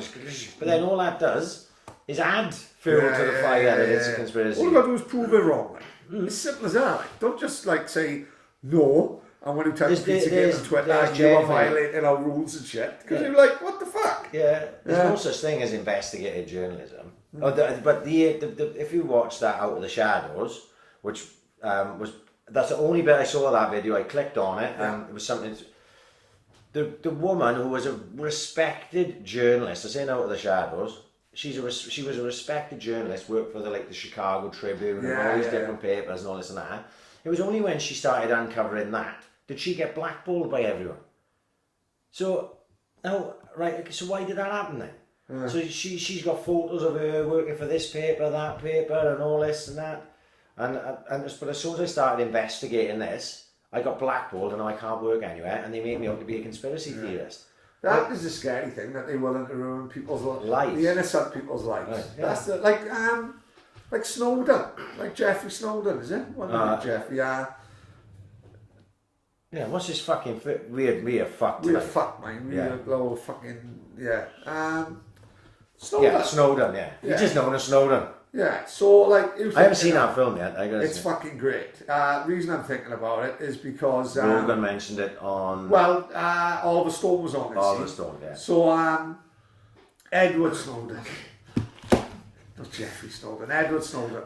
So, he's being made out to be the bad guy in the story, and he's got to live in Russia now in hiding. And when you think of it, he's the one...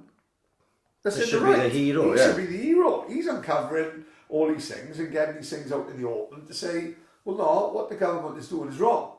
But no, they threaten him with prison. Yeah. And I'm like, treason, Treason, like the death penalty. Yeah. Unbelievable. Yeah, but that's where it goes. As it goes, Oliver Stone on Rogan, one of my favourite ones to raise. Brilliant, man. He's amazing. He's amazing. What a life. What a life. I didn't know those things, you know what I mean? You just think it's Oliver Stone, the director. Like, I knew he was in Vietnam because obviously, we talked about it last week, I'd had so much. Platoon's one of my favourite films, so I'd seen everything on it, like. But I didn't realise that he was like proper fucking in the mix, you know, proper like fighting in Vietnam, and it was interesting what they say he looked like. Sounds like he had a hell of a life. I got to get into all these things that they mentioned on there, but this is like I never ever. This is quite going to be heresy to some people, right? But I think I mentioned it before. Yeah, I never liked Apocalypse Now. Right. Okay. And I never liked the Deer Hunter. Right. The Deer Hunter, outside of the Russian roulette scenes, of course, which is fucking absolutely iconic, is boring, and I just never enjoyed those films. And Oliver Stone shot them down in flames. He was like, they're not realistic at all. Yeah. That's not what it's like when you're in Vietnam, you know. And he talks about how they took them actors into the jungle in the Philippines. It was, and I think I said Cambodia last week. And they did proper drills with them, like they were soldiers. They had them out on ambushes, sleep deprivation, everything. And a lot of those actors, they couldn't act it, and they had to fuck off. They had to bring other actors in. But then by the time they got to filming it, they filmed it all in like 51 days, which just boggles my fucking mind. That they made an Oscar-winning film in 51 fucking days. Or at least Oscar-nominated anyway. I think it won Oscars as well. But it's just an incredible film. And when you know all those things about it, you see it in a different light then. You're going, fucking hell, you know? I'm going to have to watch Platoon again soon. I haven't watched it for about 6 months. So I'll have to watch it again. It's a good podcast called Rewatchables.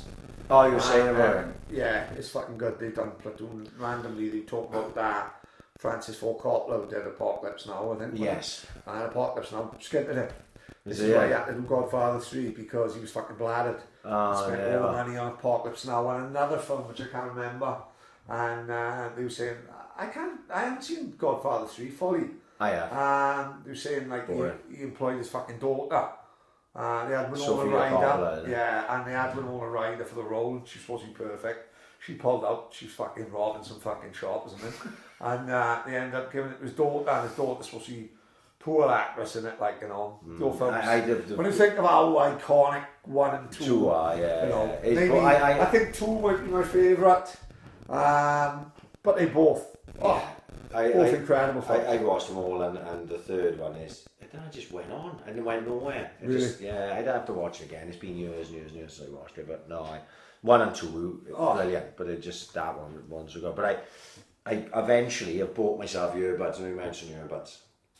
I eventually bought myself some, so I haven't got my over the ear. Right, what did Luke say? The guy from Something About Mary. Yeah, my baseball. Right, their headphones, right? My over the ear Sennheisers. Yeah, coming out like Doc, right? Yeah. It looked like Doc. I was going to say it looked like Doc Brown, right?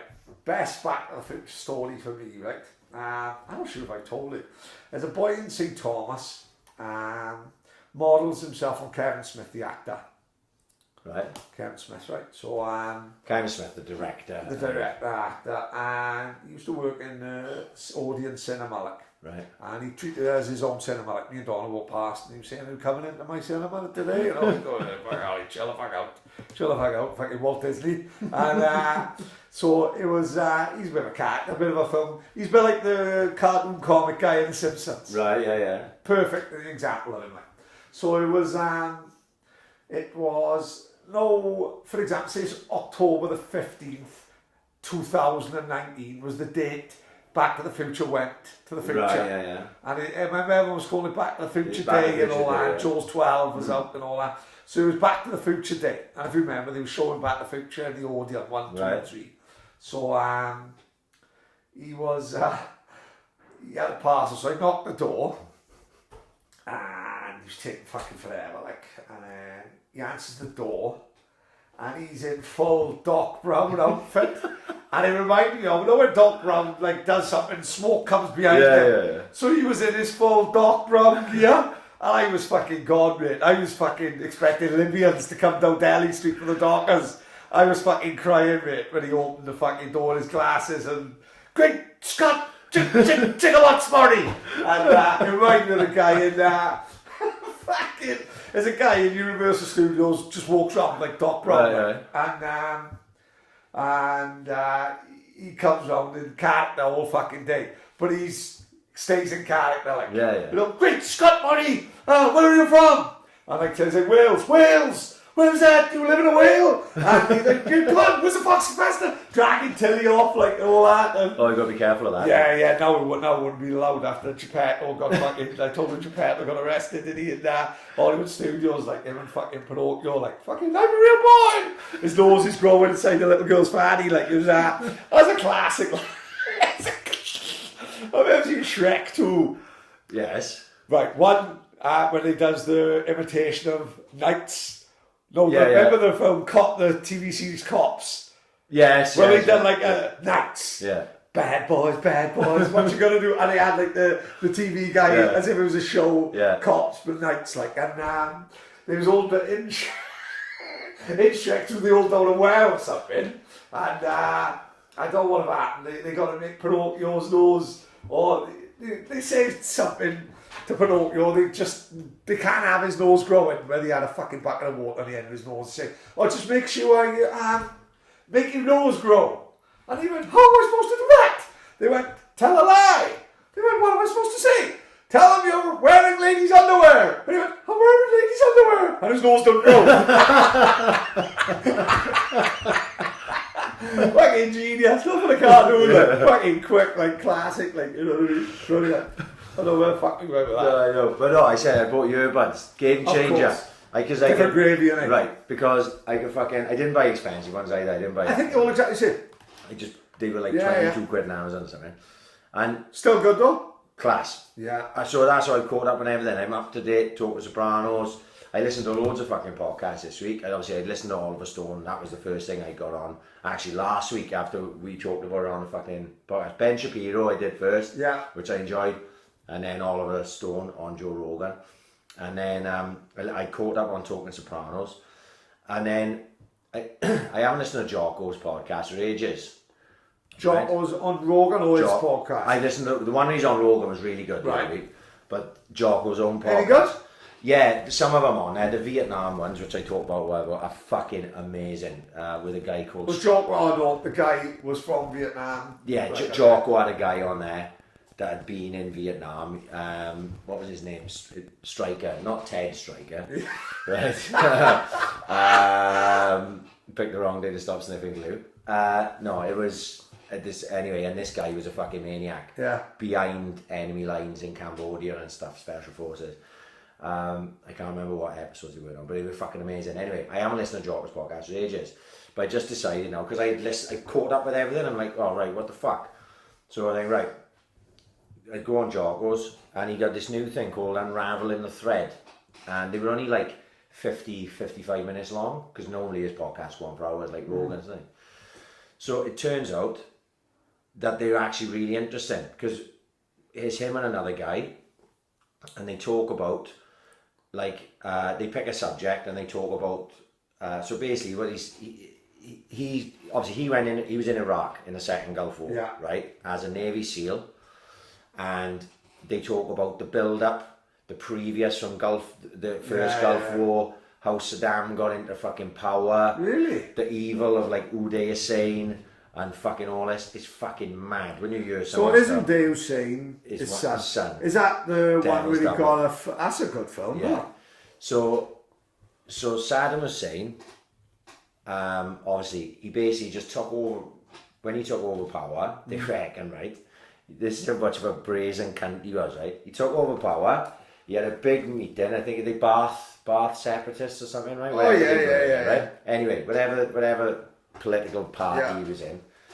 So there's this big meeting and everyone's cheering and he goes, the guy comes up on the mic and he goes, when I mention your name, I'd like you to just go over to the back over there. Fuck, right? I like the sound. So then he starts going like this, so and so. And they're all like this, oh, fucking hell. And the first one who gets up is obviously someone who he's had disagreements with in the past, right? Right. So basically, all he's doing is just sending out all these people to just be executed. He's yeah, that's the first thing he did. It's like, yes, Mohammed, Rahmata. You know what? It'd be like Life of Brian, innit? Crucifixion? Yes, over there, turn right, then first right on the left. Crucifixion? Yes, turn right, second right, then away. Crucifixion? No, freedom today. Oh, freedom? No, only joking, crucifixion. Tell me on the right, take it right. So, basically that's what he did. And he just killed off all his political enemies, right? Yeah, and that'll do it. Yeah, and then obviously, but they couldn't work out. That's what they told us, what I found funny was, they say, look, he had an oil-rich country, right? Yeah. Okay.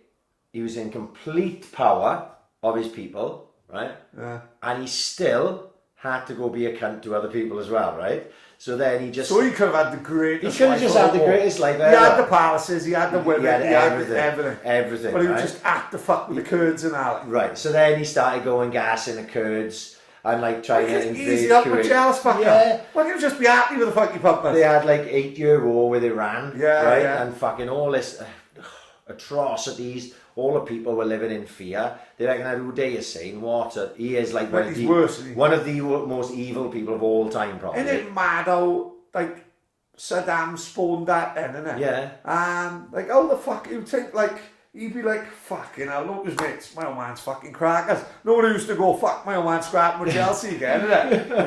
Don't make you want to go up the fucking Stamford Bridge and kick fuck out the mascot. You know what I mean? So they were saying that, like Uday is saying, he would just, his thing for kicks was he'd turn up at weddings, right? Right, I don't know. This is grim, right? He would turn up at weddings, Yeah. and he would just walk up and go like that, the bride is coming with me.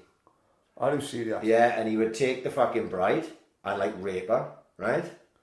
Like when in the hotel where the fucking wedding was, and he said no, because like obviously in the cultures like loss of face, a lot of the groom and that they would kill themselves. Just because he was so embarrassed. And things of that at the nature. time, I suppose he can't say to because he just killed the whole fucking wedding. Yeah, I agree. He just did things of that nature. He was the devil, right? No, that's what they call that film, The Devil's Double. He was a fucking horrendous human. So what was the premise behind that film? The guy was his lookalike he was using in basically he was in the open supermarkets and shit. The premise to that story was Uday is saying obviously had a lot of people who wanted to fucking kill him, would like to see him dead. So he had doubles, and he basically, there was a guy who looked like him, so he fucking, you're my double now, and he's like, no, I'd rather not. He's like, no, you're fucking my double now, or we'll just murder you and all your fucking family, like. And it was basically the story of the guy's troubles of being the devil's fucking double, and how he got out of it, and everything. And there was a Banged Up Abroad about that guy. The guy, the proper guy, he's on Banged Up Abroad talking about how, because they had these they talk about it on the job, on the Unraveling the Thread thing, and the torture chambers they had there were fucking horrendous. They were just taking all of the political opposition and that, and they would come up with the most horrendous ways to torture people. They would bring two doctors into a room. There was this one leader of I don't know, he's a political or a religious leader. He refused to talk. Right, he walked through the door. He said, "My name is so and so, so and so. I am the leader of this group." Yeah. That would be the last words I ever say to. They were bringing doctors in and saying to the doctors, "If he dies while you're here, right, we will execute you." Right. So the doctors had to keep him alive. Had to keep him alive. Right? So really, you were torturing two people there, innit? Because you're torturing the doctors. As well. That doctor's fearing for his life as well. Yeah. That is so fucked up. They do some horrendous stuff. They talk about. They actually. When we talk about torture here, then we're talking about the extremes. We're talking like pulling people's intestines or keeping them alive and keeping them alive. Yeah. For days, like dissolving. They reckon that they would take people. Yeah. And dissolve body parts in acid. So they just stick their hand in sulfuric acid. So I'm gonna hand who's still alive. Still alive. They're not gonna die. Just stand with a fucking hand. Yeah, and shit, just horrendous, heinous stuff. So the reason why they discuss this is because. The second Gulf War, obviously coupled with Afghanistan, after being there so long, the American public, they turned then on the forces. Not so much the forces, but they turned on, why are we there? Why are our boys dying? Well, look, we should have just left Saddam in fucking power. All you've got over there is more trouble now, the rise of ISIS and everything, and blah, blah, blah, right? So then when the Americans come out, ISIS just fucking went in. They just went into Fallujah and took over. Right? And what they say was, what they don't realise, ISIS didn't just get born out of fuck all. ISIS are those guys. Right. Saddam's fucking guys that were dissolving people in acid and shit. Yeah. They're all born of the fucking same. They're all part of the same fucking thing. They didn't just come out of nowhere, ISIS. They're just these fuckers. Do you know, I've never ever thought before about, like you said, about the life Saddam had. Like, an incredible life. Instead of just being fucking happy with his lot, and I'm just realising, like, that he's made it, and he Saddam, you know, how the fuck do you get in power, like, you know? As you said, he was living in an oil-rich country, right? Yeah. He had all the money and everything he could do. He had total control and obedience of his people through fear and through, terrible ways. It obviously wasn't nice to live in Iraq. Don't know how nice it is to live in fucking Iraq now either, because it's just fucking carnage. It's one of those places in the world. But he couldn't help himself. Like they say, like about Hitler. Hitler took over fucking Germany. He had total control of Germany. Yeah. He could have just been happy. No, he wanted to take over Czechoslovakia and fucking Poland and all these, and then he wanted to dominate fucking Europe and the world. So these people see these types like Hitler, Saddam, fucking whoever else. They're never happy with what they got. They want to go and take everything fucking else as well, like, you know. And it's obviously of course, Sociopath is an amazing thing on Netflix, like World War II's greatest events in car. Yes, yeah. And the very first one is fascinating because it talks about the Battle of Britain. And they reckon Goebbels was so arrogant that Germany could have won the Battle of Britain. Right. So basically, Hitler was saying, where are we with the Battle of Britain? And Goebbels would go back and say, it's not even an issue. We are winning it, like, you know, we are fucking way better, we're way stronger than the British Air Force. And he basically was going back lying. He was fannying it. Which we all fucking do at work, basically. But fucking my boss in it, he's far off, he's in the you know what I mean? But he's like, you know, he was going back fannying. Yeah. Basically, it's just what everyone does on a bigger scale. You know, whereas I'm talking about fucking finishing half hour early and they caught me outside the Thai van over fucking over. Goebbels is lying about the Battle of Britain.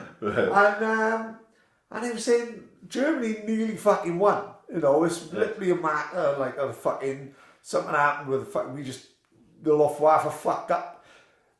It's very small margins, like the Luftwaffe could have taken one different turn and gone for one more country. I think instead of going for... They overextended themselves. And instead of going for the airfields and just bombing all the fucking planes while we're not expecting it, they went to London and bombed the city of London. Now they reckon if they'd have just bombed our planes and gone home, we haven't no fucking planes. So they've won. But they went, the Blitz happened, but then all the Blitz did was made Blitz spirit. Instead of breaking British spirit, it actually enhanced it. Because it brought everyone together going, we ain't going to be fucking enforced, you know, we ain't going to be beaten by this. And then it just changed the war, like. Mad, innit? What the fuck would life be like now? There's a programme on Amazon, The Man in the Iron Castle, is there something? Supposed to, it's what would have happened if... Because when I was in London, when I went to London in November, to watch the Bare Knuckle with Daniel and Jameson, wasn't it? We went to watch them. Just after they'd been on a podcast. When we got off the train, the tube, and we met Luke right by Houses of Parliament and that, he pointed out a building to me, Luke did, and he said, you see all this year, none of this got bombed in World War II, because that building there was Hitler had earmarked it. Luke will have to tell me what it is, because I fucking he'd earmarked it as being... Nando's. He'd earmarked it as being his... When he came into Britain and he took over, that's where he was going to live. No way. Yeah, seriously. I don't fucking remember what it is now. Probably can Google it and find it easy enough. That's where a lot of those like classic, you know, style buildings, they survived because he purposely stayed away from some shit like that. Oh, randomly we talking about buildings and a cathedral in fucking Barcelona and the fucking buildings in London. We never talked about this. In New York, right, one of the most fascinating things I've ever seen, because you won't expect it. You'll be in New York, right, and you just surround, you can't see the sky. All you can see is like skyscrapers all around you. Right? That's all you can see is skyscrapers. And then you turn a corner and you come to, right slap bang in the middle of New York, a place called St. Michael's Cathedral. Right. And it doesn't match the area, because it's fucking 2 doors up in Trump Tower, and it's just this big, incredible church, slap bang in the middle of New York, and you're not expecting it, and you go in and it's fucking amazing, it's massive church, biggest church fucking in America maybe. Fascinated. You know, no fucking, just because it's just there, out the blue, like, you know. Well, that was the thing with, we talked about Fear City, we've obviously seen it now. Of course, Right? What do you think? I enjoyed it, but slightly disappointed. Yes. Like, it takes a lot, like we've talked about that before, it takes a lot for me to not like something. I didn't not like it. I just felt that they actually under-egged it massively. Because they focused on the feds, didn't they? Right? So you can do a 10-part of that, and you can interview all the gangsters, all the feds, and you can spread it over fucking... Because, like, they touch on Gotti. Like, well, that's going to be the second season. Well, just the fact, right, that what happened with Castellano and Gotti, that's an hour episode in itself. That's what I mean. They just completely brushed over the fact that Gotti had Castellano killed. Exactly. It was like as if, all right, the mafia bosses have all been arrested and now Castellano's dead. It's like, no. Do you understand that, like you said, the Gotti Castellano thing was personal, and it went back. You know, I've read so much about this stuff. Like Gotti was a street thug, and Castellano was a businessman, and Castellano had only got into power because he was Carlo Gambino's son-in-law, right? So the street guys didn't respect Castellano as a boss because he wasn't a street guy, like, you know what I mean? He hadn't come up the same way. So the guys like Gotti and Gotti's crew were all killers and fucking proper gangsters, and they didn't respect Castellano like that. They respected a guy called Neil Della Croce, who they all thought should have been the boss and got passed over. Right, you crack on. I got something there. So you got Neil Della Croce, who they all respect. They got passed over for poor Castellano when Carlo Gambino died. So Gotti never fucking let that go, and he didn't like the way Castellano didn't like Gotti, and Gotti didn't like fucking Castellano. So then obviously there's a whole fucking story there anyway.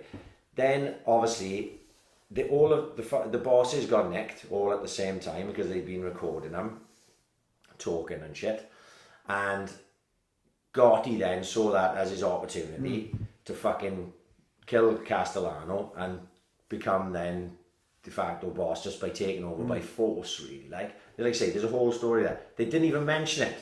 There was hardly any mention of Gotti, and I was like, fucking hell. Right, okay, so it looks like they set up a second season, which obviously we'll probably talk about that more, but I said from the start, 3 episodes is not enough for this. 3 episodes, 40 minutes. It's not enough. Nowhere near. It's nowhere near enough.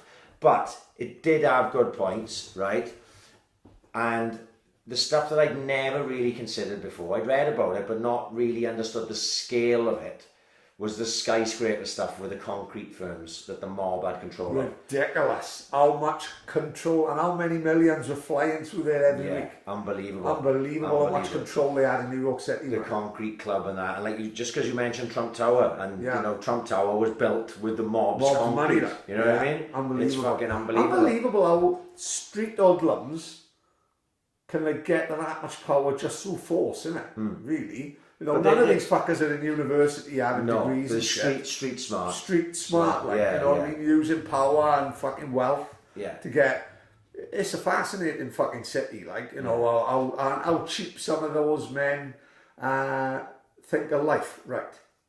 Michael Franchise got his own YouTube channel. If you went to Fear City, watch Fear City, but concentrate on Michael Franchise's YouTube channel. Because every day he'll come up with a story and they are fucking brilliant. Absolutely brilliant. One I listened to today, for example, just saying how easy it is for someone to get fucking clipped. He literally says that he had a car showroom and a Jewish guy came into the car showroom. The guy he had working for him, Mario or something, give this Jew guy shit, don't fuck off. And Franchise says, you shouldn't go talking to people like that, 'cause you never know who's connected, who he knows, who his brother-in-law is. And he went, fuck him. Franchise gets called, Franchise is in a restaurant, gets called to another room, and it's a big fucking boss. And he says, the guy who works for this Mario guy, I'm going to fucking kill him. He insulted my fucking brother-in-law, whatever, I know I'm going to kill him. This Mario guy is in the next bar. Franchise goes in there, you've got to fuck off now, you've got to go. Franchise spends an hour and a half talking with this guy. He said, look, this guy is a fucking amazing salesman for me. He said, if you kill him, he said, I got to go for you, boy then, who he slagged off. He said, out to the face. He said, why the fuck? No, like we were saying earlier, just be happy with a lot. Don't go fucking killing people over little things like that. He said, I'll fucking chastise him. No, I want him dead. Talks him out of it. And then he says, I told Mario, look, fuck off to California with your brother for 2 months and then come back. He said, then got in shit in California, but that's tomorrow's story. Right? And he does Mob Movie Monday. Is it, yeah? And he reviews a mob film. This week it's Gotti. And what, Neil, the the Armand Asante one. Yeah, it's really good. He I says enjoyed it. probably the greatest true-to-life mob film out there. He breaks scenes down. So Anthony Quinn, big famous actor, plays Neil Delacroix. Yeah. And all the bosses of the families wanted to kill him. And they all loved, who's the one who cast on and took over? Carlo Gambino. Gambino. They love Gambino. Only a small little wiry, looked like fucking Mr. Burns from Simpsons. Yeah. Everyone fucking boss idolized of the boss bosses. of bosses. Like. And someone wanted to kill him and he went, I like the guy. He said he's a bit rough, gaudy. He said he's rough. He's a good earner. He said, but, you know, if everyone wants to kill him, so be it. And Neil Delacroix was like a father figure to Gotti. And he talked them out. And Neil Delacroix and two guys come in, and Neil Delacroix pulls him to one side and says to Gotti, I spent all fucking day fighting for your life. He said, you know, we've got to fucking behave and start towing the fucking line. This is the life we live. This is the life we lead, sorry. And he said, what we've got to understand is, if I hadn't talked them round and they fucking decided they were dead, see these two big fuckers with me now? He said, we'd put him in the car and I'd fucking kill him myself. He said, and he was like a son to me. He said, but this life we lead, I'd have to fucking kill him. Stop putting me in this position. Good actor, like, you know. And You haven't seen that film, have you? It's on YouTube. you know, It's brilliant. Yeah. It's really good. And Big Pussy's in it. Big Pussy and Junior Sparrow. Yeah, and like he said, this is the best. He said, I'll do one a week now. Every Monday I'll do them. Some be good, some be bad. He said, I'm telling you now, how these scenes go, that's how it would have gone. Like. Yeah. He said, it's identical. Yeah. Brilliant YouTube channel. Stories he got, amazing. Well, like I said, it looks like, one thing that spun me out, have you seen those guys building the skyscrapers?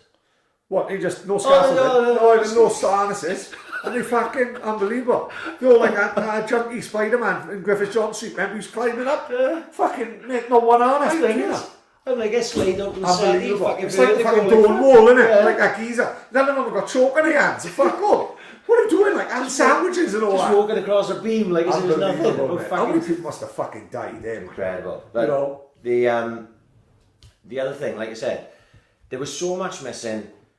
There's so much you can do, but probably it's been done before, I know. But there was no mention of the Donnie Brasco situation, you know, with all that. Which I think to myself, fuck, it's got to be in there somewhere. So maybe they'll do it in season 2. But then Maxine messages me. And Maxine's like, right, you seem to know what you're fucking talking about when it comes to Mafia stuff. I watched Fear City, I got into it. Tell me things to fucking watch. Well, obviously, just watch all the fucking films anyway. Watch the Gotti film with Amanda Asante, not the John Travolta one, not that I've seen it, but the Gotti one, Amanda Asante, is fucking really good. But I read a load of books. So after, what happened was I started watching the fucking Sopranos. I didn't know the first thing about the Mafia, other than watching Goodfellas. Yeah. Which I randomly was going to download that book on audiobook. Well, I've read that. So I started, I don't read at all now, but fuck me, I used to read a lot. So I started reading a lot of Mafia books, and I had a book, and I can't think of what, it was basically the history of the Mafia, charting from Sicily, right, and the origins of the original Cosa Nostra, and then the big move when, you know, the immigrants came over to, obviously, New York mainly, when it was Terminal Island, is it? Yeah. And then, obviously, in the early 1900s, the start of the American Mafia, like, and then it went through, obviously, you know, all the things, Joe Colombo and the Bonanno family, and it goes, it literally goes all the way through. It was like the fucking war and peace of fucking Mafia, and it. Because what they say is, was I listening to something or watching something the other day, and they were saying the bad thing was they were racketeering their own people, if that makes sense. Yeah. So like everyone's paying like tax, but then they paying their own, like they're targeting their own people. Yeah. You know, they're targeting new generation American Italian people. Yeah. And they are focusing on them. There was no way for a shop owner to operate. Let's say he was a butcher. Yeah, he couldn't operate without someone looking after him. Yeah. So basically, if you had like a boss in your area, you'd pay that boss whatever it is, a percentage of your take-ins throughout the week, and then you do it with a smile on your face, and that meant you had protection. That meant other gangsters from around the neighbourhood. They couldn't dare walk into your butchers and fuck things up, because that whoever was looking after you would then go after them. So it was like it was a tax you were forced to pay. But that's how these gangsters made their money, through fear, through, like you say, through racketeering and everything. And that went through all years. In The Sopranos, if you think about it, and I only thought about it the other day when they were talking about it on Talking Sopranos. So when Richie Aprile comes home from prison, Beansy. He goes to Beansy, didn't he, right? And obviously he must have set Beansy up in business at the start, but Beansy's been paying Tony for all these years. So there's like a conflict. Richie Aprile shouldn't be able to touch Beansy because that was happening, because it happened as well with that Fix Lamana with the fucking lawnmower guy. Yeah. So like, you're paying a guy protection, but when it come on top, he wasn't really getting any protection at all. Anyway, so all them years he was paying for fuck all. But if you didn't, which happened in real life, I should imagine. And if you didn't pay, you'd have your shop burnt down, you'd get your fucking leg broken, and you'd be worse than that, get fucking killed. Yeah. So that is the nature of organised crime, isn't it? You know, ruled by fear and everything. But there's a load of good books, right? So the Donnie Brasco book is not just one of the best mob books I've ever written. It's one of the best books I've ever read. So As in better than the film? better than the film. Really? And I love the film. The film is brilliant. Yeah. And actually pretty close to the story, you know, the true story. But the book is fucking incredible. What he had to go through, that Joe Pistone, to get in, right? Because it was a long process. Because you can't fit in a 2-hour movie, can it? No, you can't fit into a movie. So, you know, so they basically brush over it. They give you like the shortened version of the shorthand version of the book, like, but it's fucking incredible. And he had to take a lot of chances. Like, he was in the neighbourhood and he was just like, he just started drinking in the bars and he'd get to know a barman, you know, in this bar over here. He knew it was a bit of a mob hangout, you know, but he wasn't like trying to make it. Oh, yeah. He's just trying to keep his nut down. But then he'd make friends with a barman. And then he'd say, like, him and the barman would become friendly after like a month or so, or 2 months, whatever. Like in ID when they paint them. Right, exactly. Painters in the bar. Yeah. So then they'd get talking about something, and he'd say, because they call him Donnie the jeweler, didn't they? His whole front it's was, a fugazi. Yeah, his whole front was but he hadn't even tried to sell diamonds or anything like that at that point. But he sort of mentioned something to the barman, like, you know, I can, you know, I've got anyone who would be interested in some diamond rings and I got some diamond rings. And the barman thinks, so I can make a couple of quid by here. Oh, I do know a guy who's connected. I could introduce you. And that's how these little introductions were made. And then before he knew it, then he'd become like a bit of a face. And then, but then once you start getting so big, then people start noticing you, like Lefty Ruggiero fucking noticed him. Then they take him under his wing, and then he nearly got made, which would have been fucking huge for the FBI. But the stories and the things he did, like he met Santino Traficante, who was one of the biggest bosses in America. Paddy was involved in the Kennedy assassination. Right. That's how fucking high up he was. So, like, the Donnie Brasco book is better than the film, even though the film is... I might download that tomorrow. The Donnie Brasco book is fucking fantastic. Obviously, the Goodfellas book is actually called Wise Guy. The Henry Hill book is called Wise Guy. But there's a second book, right, called Gangsters and Goodfellas. Ah, right, yeah. And it's about Henry Hill's life after witness protection. Yeah. Because you know these criminal types, they can't stay... Well, like Sammy the Bull Gravano, yeah. They can't stay out of crime. So Henry Hill had fucking another mad life after he went into witness protection. It was a fucking proper maniac. So the Wise Guy book, Gangsters and Goodfellas, as well, is fucking really good. There's one called Mafia Dynasty, Rise and Fall of the Gambino crime family, because obviously the Gambino crime family, Carlo Gambino, probably the most famous mafia boss, because he died of natural causes. Yes, of course, didn't get nicked or nothing like that. That's really good, and that goes through from the origins of the Gambino family all the way through to Gotti and pretty much the fall, because Gotti fucked it up, didn't he, for everyone. But if you go on YouTube, there's loads of stuff. If you just literally just put mafia documentaries on YouTube, you could just go from one to the other. There's an hour and a half long, and I've not seen these, but it's like an hour and a half long documentary about the Gambino family. There's another one about the Bonanno family. There's the Donnie Brasco documentary stuff is on there, which I have seen that were on like the History Channel or some shit like that. Anything you want, you can find on fucking YouTube. The Sammy the Bull Gravano on Valuetainment is quality. We talked about that on here. Fucking brilliant. As is the Michael Francis one on Value. As is the Tupac and Biggie murder one. Which I've been meaning to watch. Great. Or listen to it, it's brilliant. Yeah. I got one credit rolls over every month. I think I pay £7 a month for Audible. It gets a credit a month. On the first, I haven't had this month's. Till this morning I downloaded the book, but I'll download Donnie Brasco tomorrow because it starts on the first. The book I'm on this month is about Pike. Oh, the hotel owner in Ibiza. No. Famous, right, No, tell me. So there's a famous hotel. Not Wayne Lineker. No, it's like, he makes Ocean Beach fucking look like fucking play school, like, you know. Ocean Beach is so much watered down. So this guy, I didn't know his story before Pikes, but I knew about Pikes. It's this famous hotel in Ibiza. They shot the Club Tropicana video. Right. With fucking Wham and all that. That's probably what started off. But he moved to Ibiza when he was 42 and just built this fucking, bought a plot of land and built this fucking hotel. Every winter he'd had a couple of rooms and it was just like world famous fucking hedonism. You know, he was fucking, he reckoned he fucked over 3,000 women. I already and like it. 50 odd men. Oh, He no, had an affair with George Michael.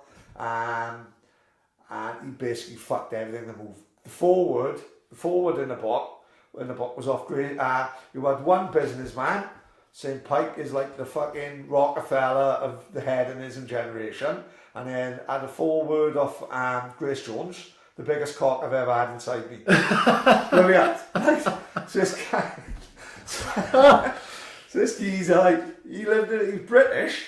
And this was the fucking thing that fucking blew my mind, right? So I knew all about Ibiza and I knew about people staying in there and fucking sex parties and the pool and it was fucking, it was like my bedroom if they ever went with a UV light, to kill Corona, spunkled up the walls and all that before Telly was born and everything, spunk on the fucking lampshades a lot. And but his life leading up to it was fucking just as fascinating. Like, his brother would make him suck his cock.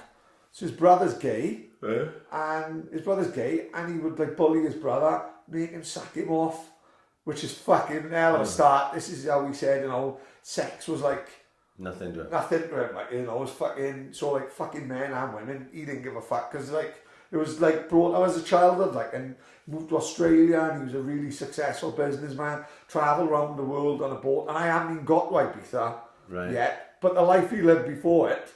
So like he moved to Ibiza when he was 42. The only difference was he had a couple of kids and he didn't give a fuck really. His life and he's very selfish, if you know what I mean, to be compared to me and who, whereas our fucking kids and everything. He was like more, to me, he comes across a very selfish man. Like, but that's the fucking stories, you know, fascinating, you know, amazing if you like that sort of like the fucking story behind Pikes and the hedonistic lifestyle, like these fucking supermodels, fucking. He was like the real life UF now, if you know what I mean. Fascinating. But I'll download that Donnie Brasco tomorrow. Like. It's fucking really good. Those are the things that if you want to fucking find out any more about the mob in New York, that's the stuff you should check out. And there's so much, not even just the mob in New York, but the mob in America. Yeah. There's so much on YouTube. You can go back Al Capone and fucking everything, you know, if you really desired. Like, we better do some fucking Swans, I suppose. Yeah, because this would have been, you know, second last if it hadn't look, at the end of the day, the better side fucking won. Yeah. Right? And I thought they come up the blocks, both halves, all guns blazing. No, we go back to the first game. No, we did well. We nullified them early and. When the sending off, which was never a sending off. Oh, right. This is what I've got. Like, it's one of the only things I've got now. So, someone on Twitter, some kid, broke it down and he gave it the old, if you both feet are off the floor and your studs are showing and his intent, then it's a sending off. And I wrote underneath, you've never played you've never put a pair of football socks on your fucking booty. Ever in your fucking life. Because that is a great tackle. And that is the type of tackle that you love, Yeah. that you can't wait. I can picture Paddy, who plays for the Saints, flying into that. Yeah. I can picture me loving that, you Yeah. loving Yeah. that. It's a 50-50, right? And mate, sometimes it goes wrong. I had one of them with Lee David. I was off work for 6 months. He didn't mean to do it, but it was both fucking winning. It's the ones who dream of, Yeah. you know. There's sort of another way of looking at it. For years, Swans never really did that shithousery type of thing, like surrounding the ref and all that thing.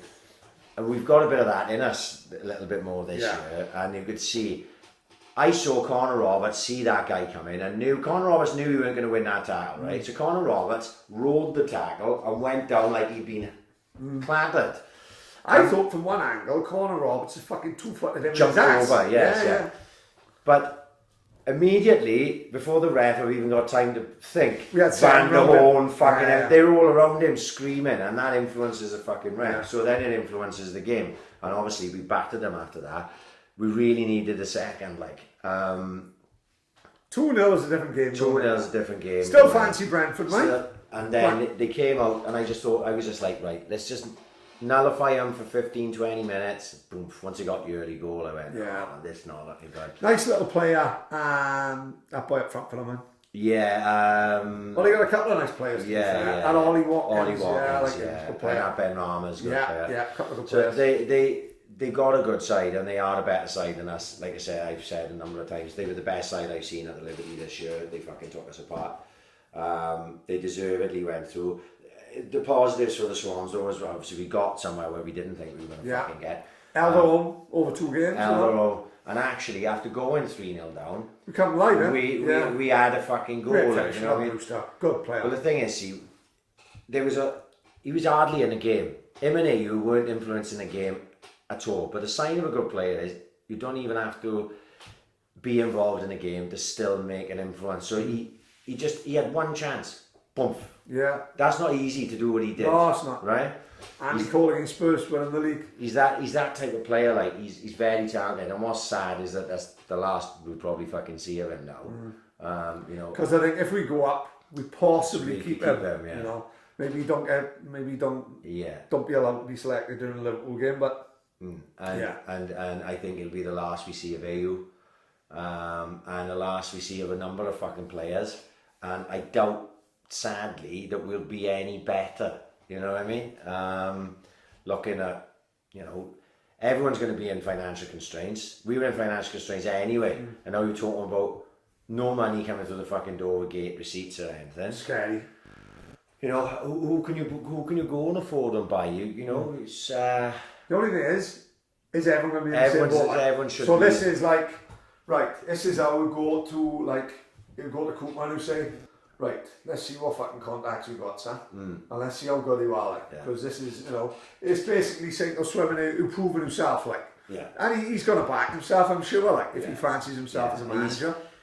It's like I said, I never saw us really getting higher than 11th, but we were definitely a lot better after lockdown. Much better side. We were much more positive. When we played positive, we got at sides. We could create chances. A lot of the season, we played fucking too negatively.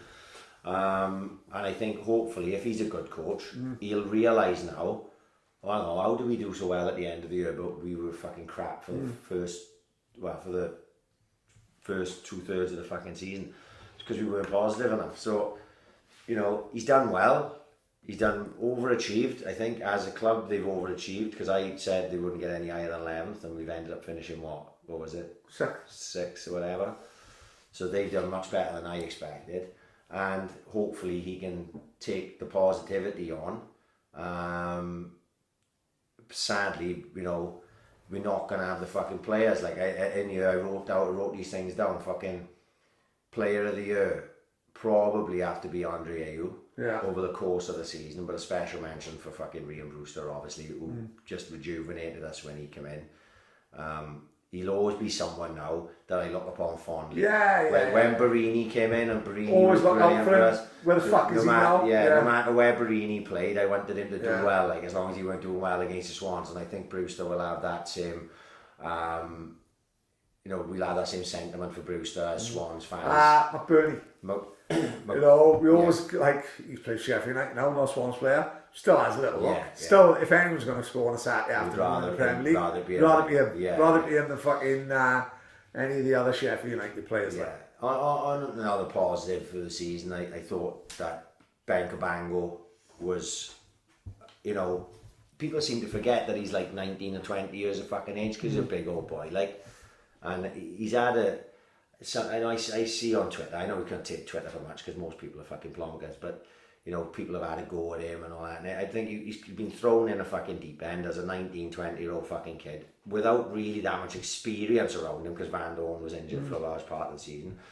And I think he's done really well, and I think he'll go on to be a good player for the Swans. He's not going to be Rio Ferdinand striding out the back with the ball and fucking, you know, pinging passes around the place. He's going to be a stopper, centre half who can play a little bit on the There's floor. anything wrong with that. Nothing wrong with it at all. That's what I said. Thank you. That's what we fucking want. So. Right, so he's... Mr. McIntosh was my school manager in J3s. It's not J3 now, and it's probably called something like year 3 or year 2 or something. Yeah, who knows. And I was left back.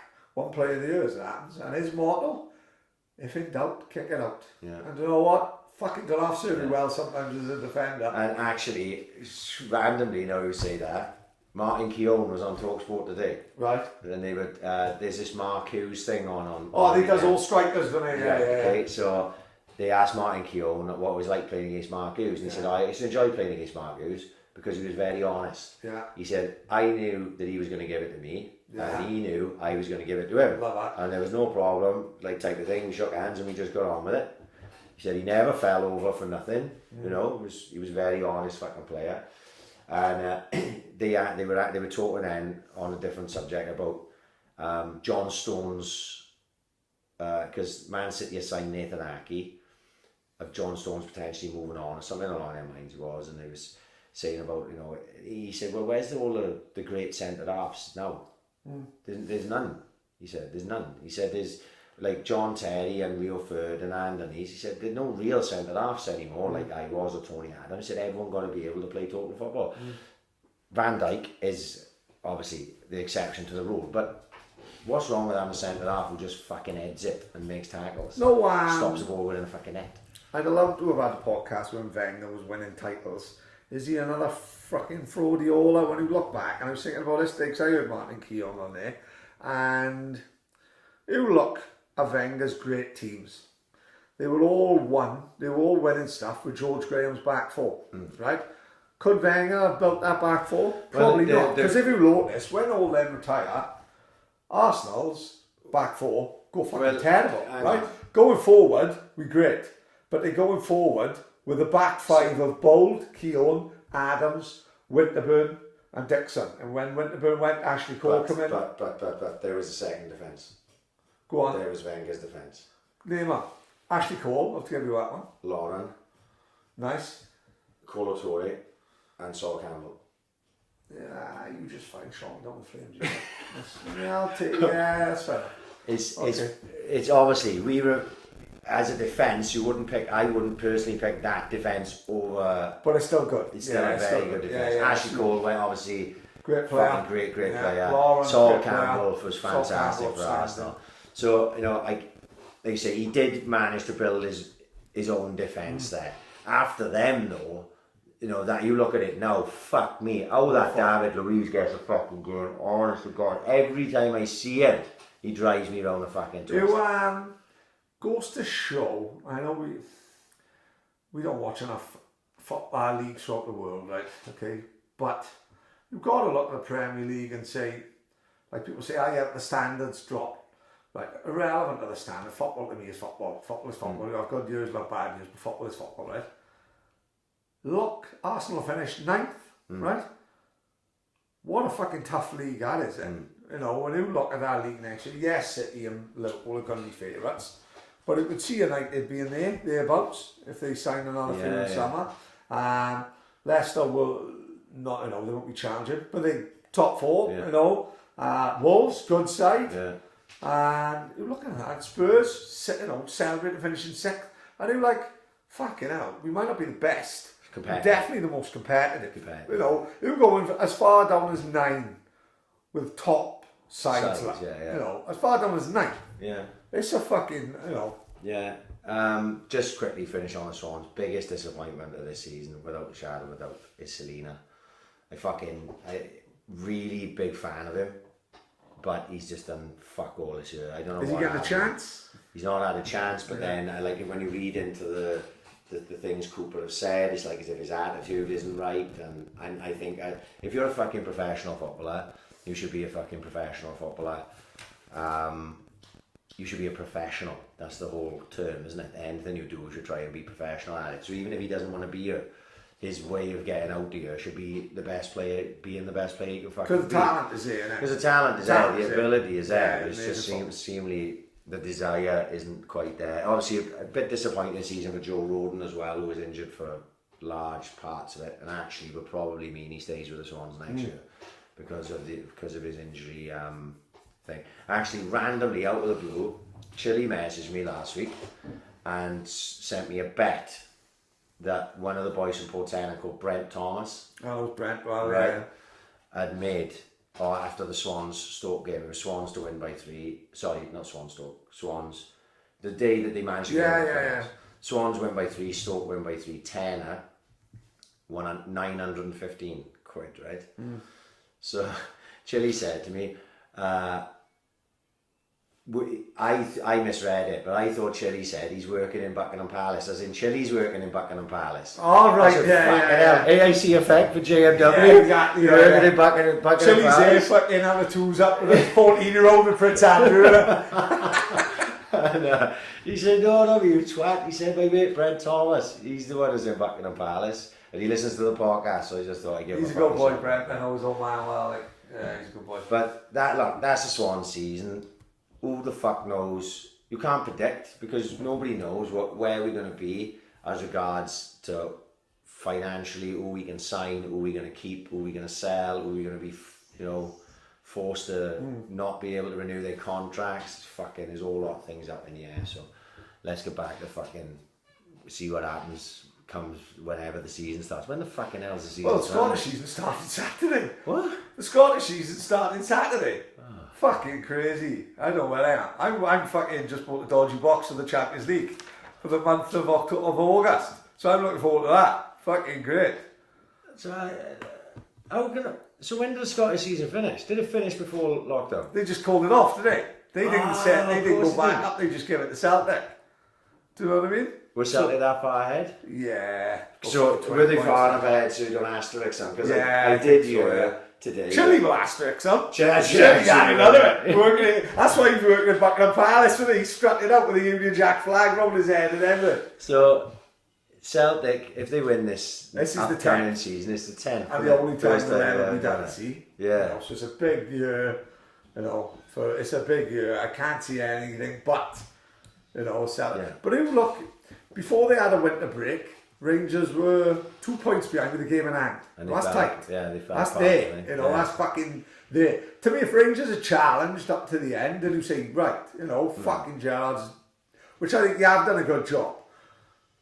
But they fucking capitulated then just after the winter break. They just went to shit. I gotta be honest, I don't follow.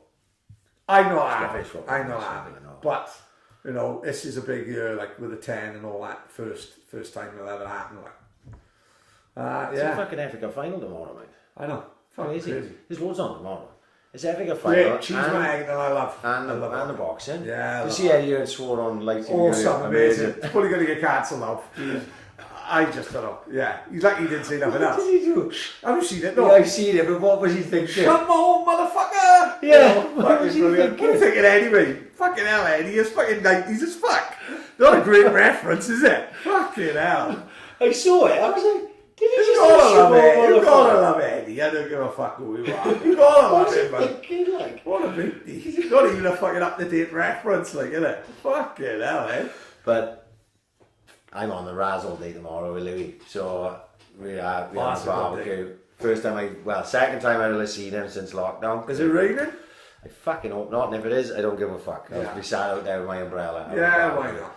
And having a swig. FA Cup final, boxing.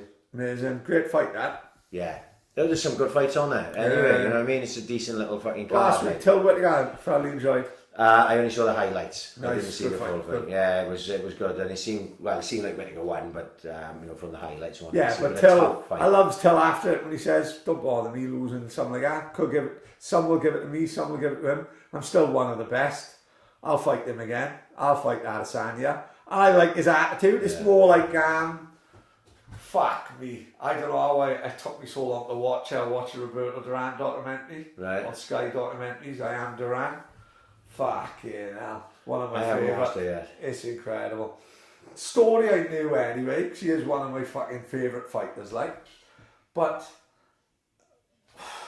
there's a madness behind all these geniuses, isn't it? Yeah, of course, Maradona, fucking him, fucking even this Pike, innit? You know, Pike, best hotel he'd be done, he's fucking George Michael, he just can't live a normal life, innit? Like Duran was like the greatest ever welterweight, they reckon, and they all lightweight, whatever weight he was. Duran is fighting middleweights, like, you know, in the Four Kings. Duran is too small to be competing, like. Like, when he beat Leonard, there's no way he should even be in the ring with him, like. And, like, the no mass he got remembered for, and in his country, they fucking disowned him for the Have you seen the 30 for 30 no mass? No, not yet. No. Really good. Yeah. So, brilliant documentary. And then when he fought Earns just too big for him. Massive. Earn was massive at the weight. Yeah. And he was just too big, too heavy-handed. But then he went on and won a 4th world title at the very end. I think he fought Barkley. He ran Barkley, yeah. Great. And he won again.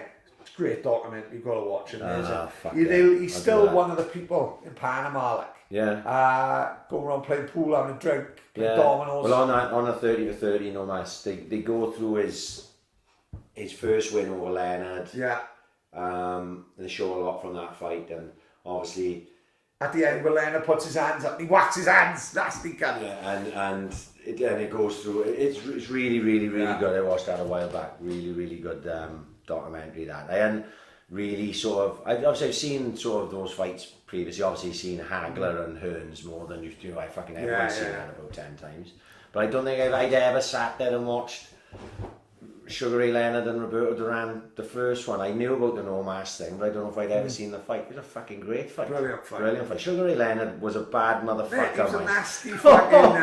There's a video of Sugar Ray Leonard sparring with a Blackpool bouncer. Yeah. And he puts him away, does he? Fucking, Blackpool bouncer. Someone said to him before, look. Take it easy. Take it easy with Sugar Ray, like, he's not this dancer. We've seen him advertising Pepsi and on the Muppet Show, he's a killer, like, and this fucking Blackpool bouncer hit him with a body shot. Sugar Ray just takes him to cleaners. He's real bad, like, fucking hell. He does, he puts him away, breaks it, he was nasty, and you could see, like you say, when you watch most Sugar Ray Leonard fights, he's proper sitting in, fucking sickening punches. He enjoys smashing people. He plants his feet. Yeah. And he's chucking bombs, Yeah, and people think he's just dancing around no, like Sugar Ray. No. Right. Where are you going from? Gym's opening August 10th. Right. Brilliant. Let's fucking hope so, because after this shit that's happening today, they're talking about fucking... I've been thinking about the gyms. I've been meaning to bring it up like quite a lot lately, and I was thinking, I don't know whether we spoke about it, like, no, I could see Swansea, we talked about Chris, we talked about Maney. I could see Swansea being one of these cities that like do something that happens nowhere else. And I could see Swansea actually putting these budget gyms out of business. Does that make sense? Yeah, I hope so. So like all these gyms that are charging 10 a month and all that, I just could see them just not working, not having a place after lockdown. Because they got these big buildings with big fucking overheads, but small prices, trying to price out local people. I just don't think it seems to work in Swansea. Like, people like what they like the people. Like, you've got different levels, and like, so you've got, I say top level, we've got Maney and you've got Chris, with Chris's new place and Maney's place now, fucking amazing. Then you've got like a smaller level, like people like Bomb, brilliant. Ben Crocker, amazing. Hugh Phillips, one out his back, but busy, before lockdown, thriving. And I think that people like them. I see now like Josh Brain taking people on pads. Yeah. Love it. Love to see it. Like, I've seen him taking Ben Crocker on the pads and taking people up Menino with, and it's just fucking Chris Schultz opening the leisure back. Yeah. Always have the leisure centre because it's a fucking council-run people's gym, so we'll always have that. Great to see him back working because it's probably been hard for him fucking running a gym, and I know he always wants to be busy and all that. And it's just good to see, and I just hope they all do well after lockdown. I hope everyone sticks with them. And I'd love to see Swansea be that place where, like people like in the fitness industry, like come down and do documentaries about Swansea saying, have a look how it can be done, like with all these independent gyms, putting the big budget ones out the business, like it could happen. It could be the first place in Britain for it to happen. Why not, innit? How amazing would that be? Yeah. Good luck to everyone. Yeah, opening good this luck week, to everyone. You know, even the budget gyms, fucking good luck to them too, because obviously we know boys that work in those places too. Like, I wouldn't want to see anyone go under radio. No. Hopefully everyone can fucking thrive, but yeah, obviously we got a soft spot in our heart for Chris and Maney and that, and they've done brilliant doing lockdown. Like I said, there'd be many things that have gone by the wayside over lockdown through no fault of their own, and they couldn't have. But there's other people who will have prospered coming out of it, like we've talked about 100% old school. I think Chris and Maney will come out actually like taking positives from this, you know what I mean? I think ourselves as well will come out of this fucking taking positives. I'd like to think so anyway. Eating out Monday to Wednesday, gotta be fucking done. You do realise that now, don't you? Oh, the 50% thing, yeah. Unbelievable. Some places even more 50%. Is it, yeah? Unfucking believable offers. Danny's fucking amazing offers. Bistro Hall is like he does a fucking steak frites, they calls it, steak and chips it is basically, purely for. It's 13 quid. It's only a fucking fiver.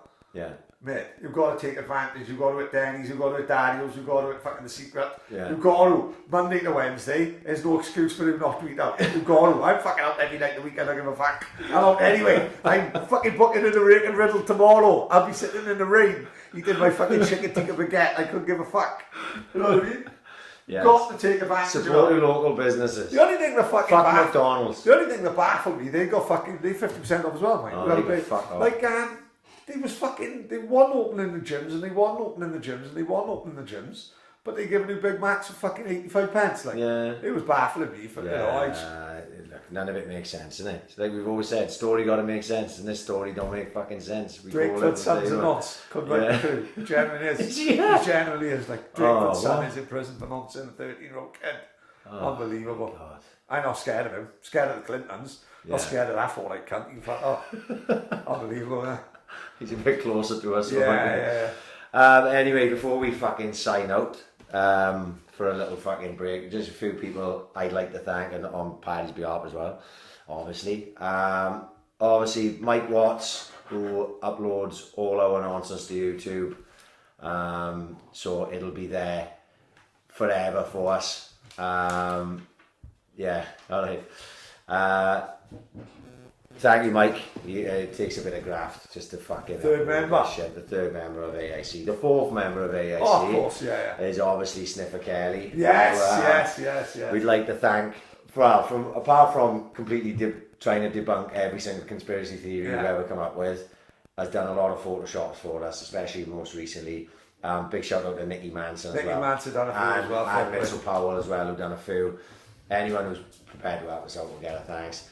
To the sponsors, of course, JMW Eating, we couldn't do it without them, and we won't be doing it without them. They'll be with us again next year, 100%. To Jordan and the boys at the bunkhouse, big thanks to them. To Boss Brewery, to the unofficial, really, the guys that don't sponsor us, but they're very, very well in future.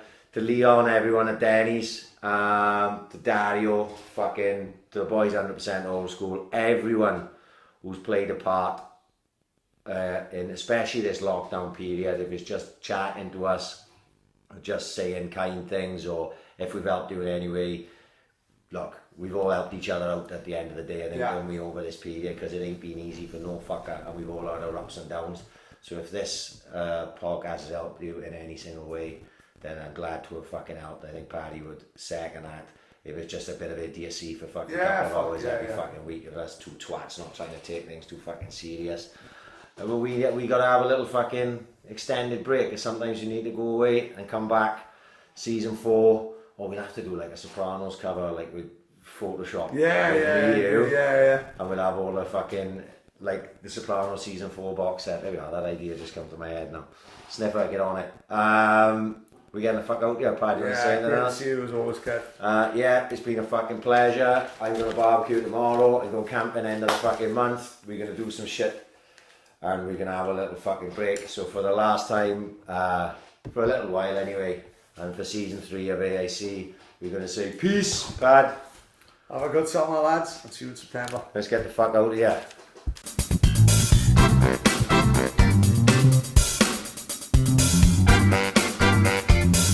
Ambition is critical.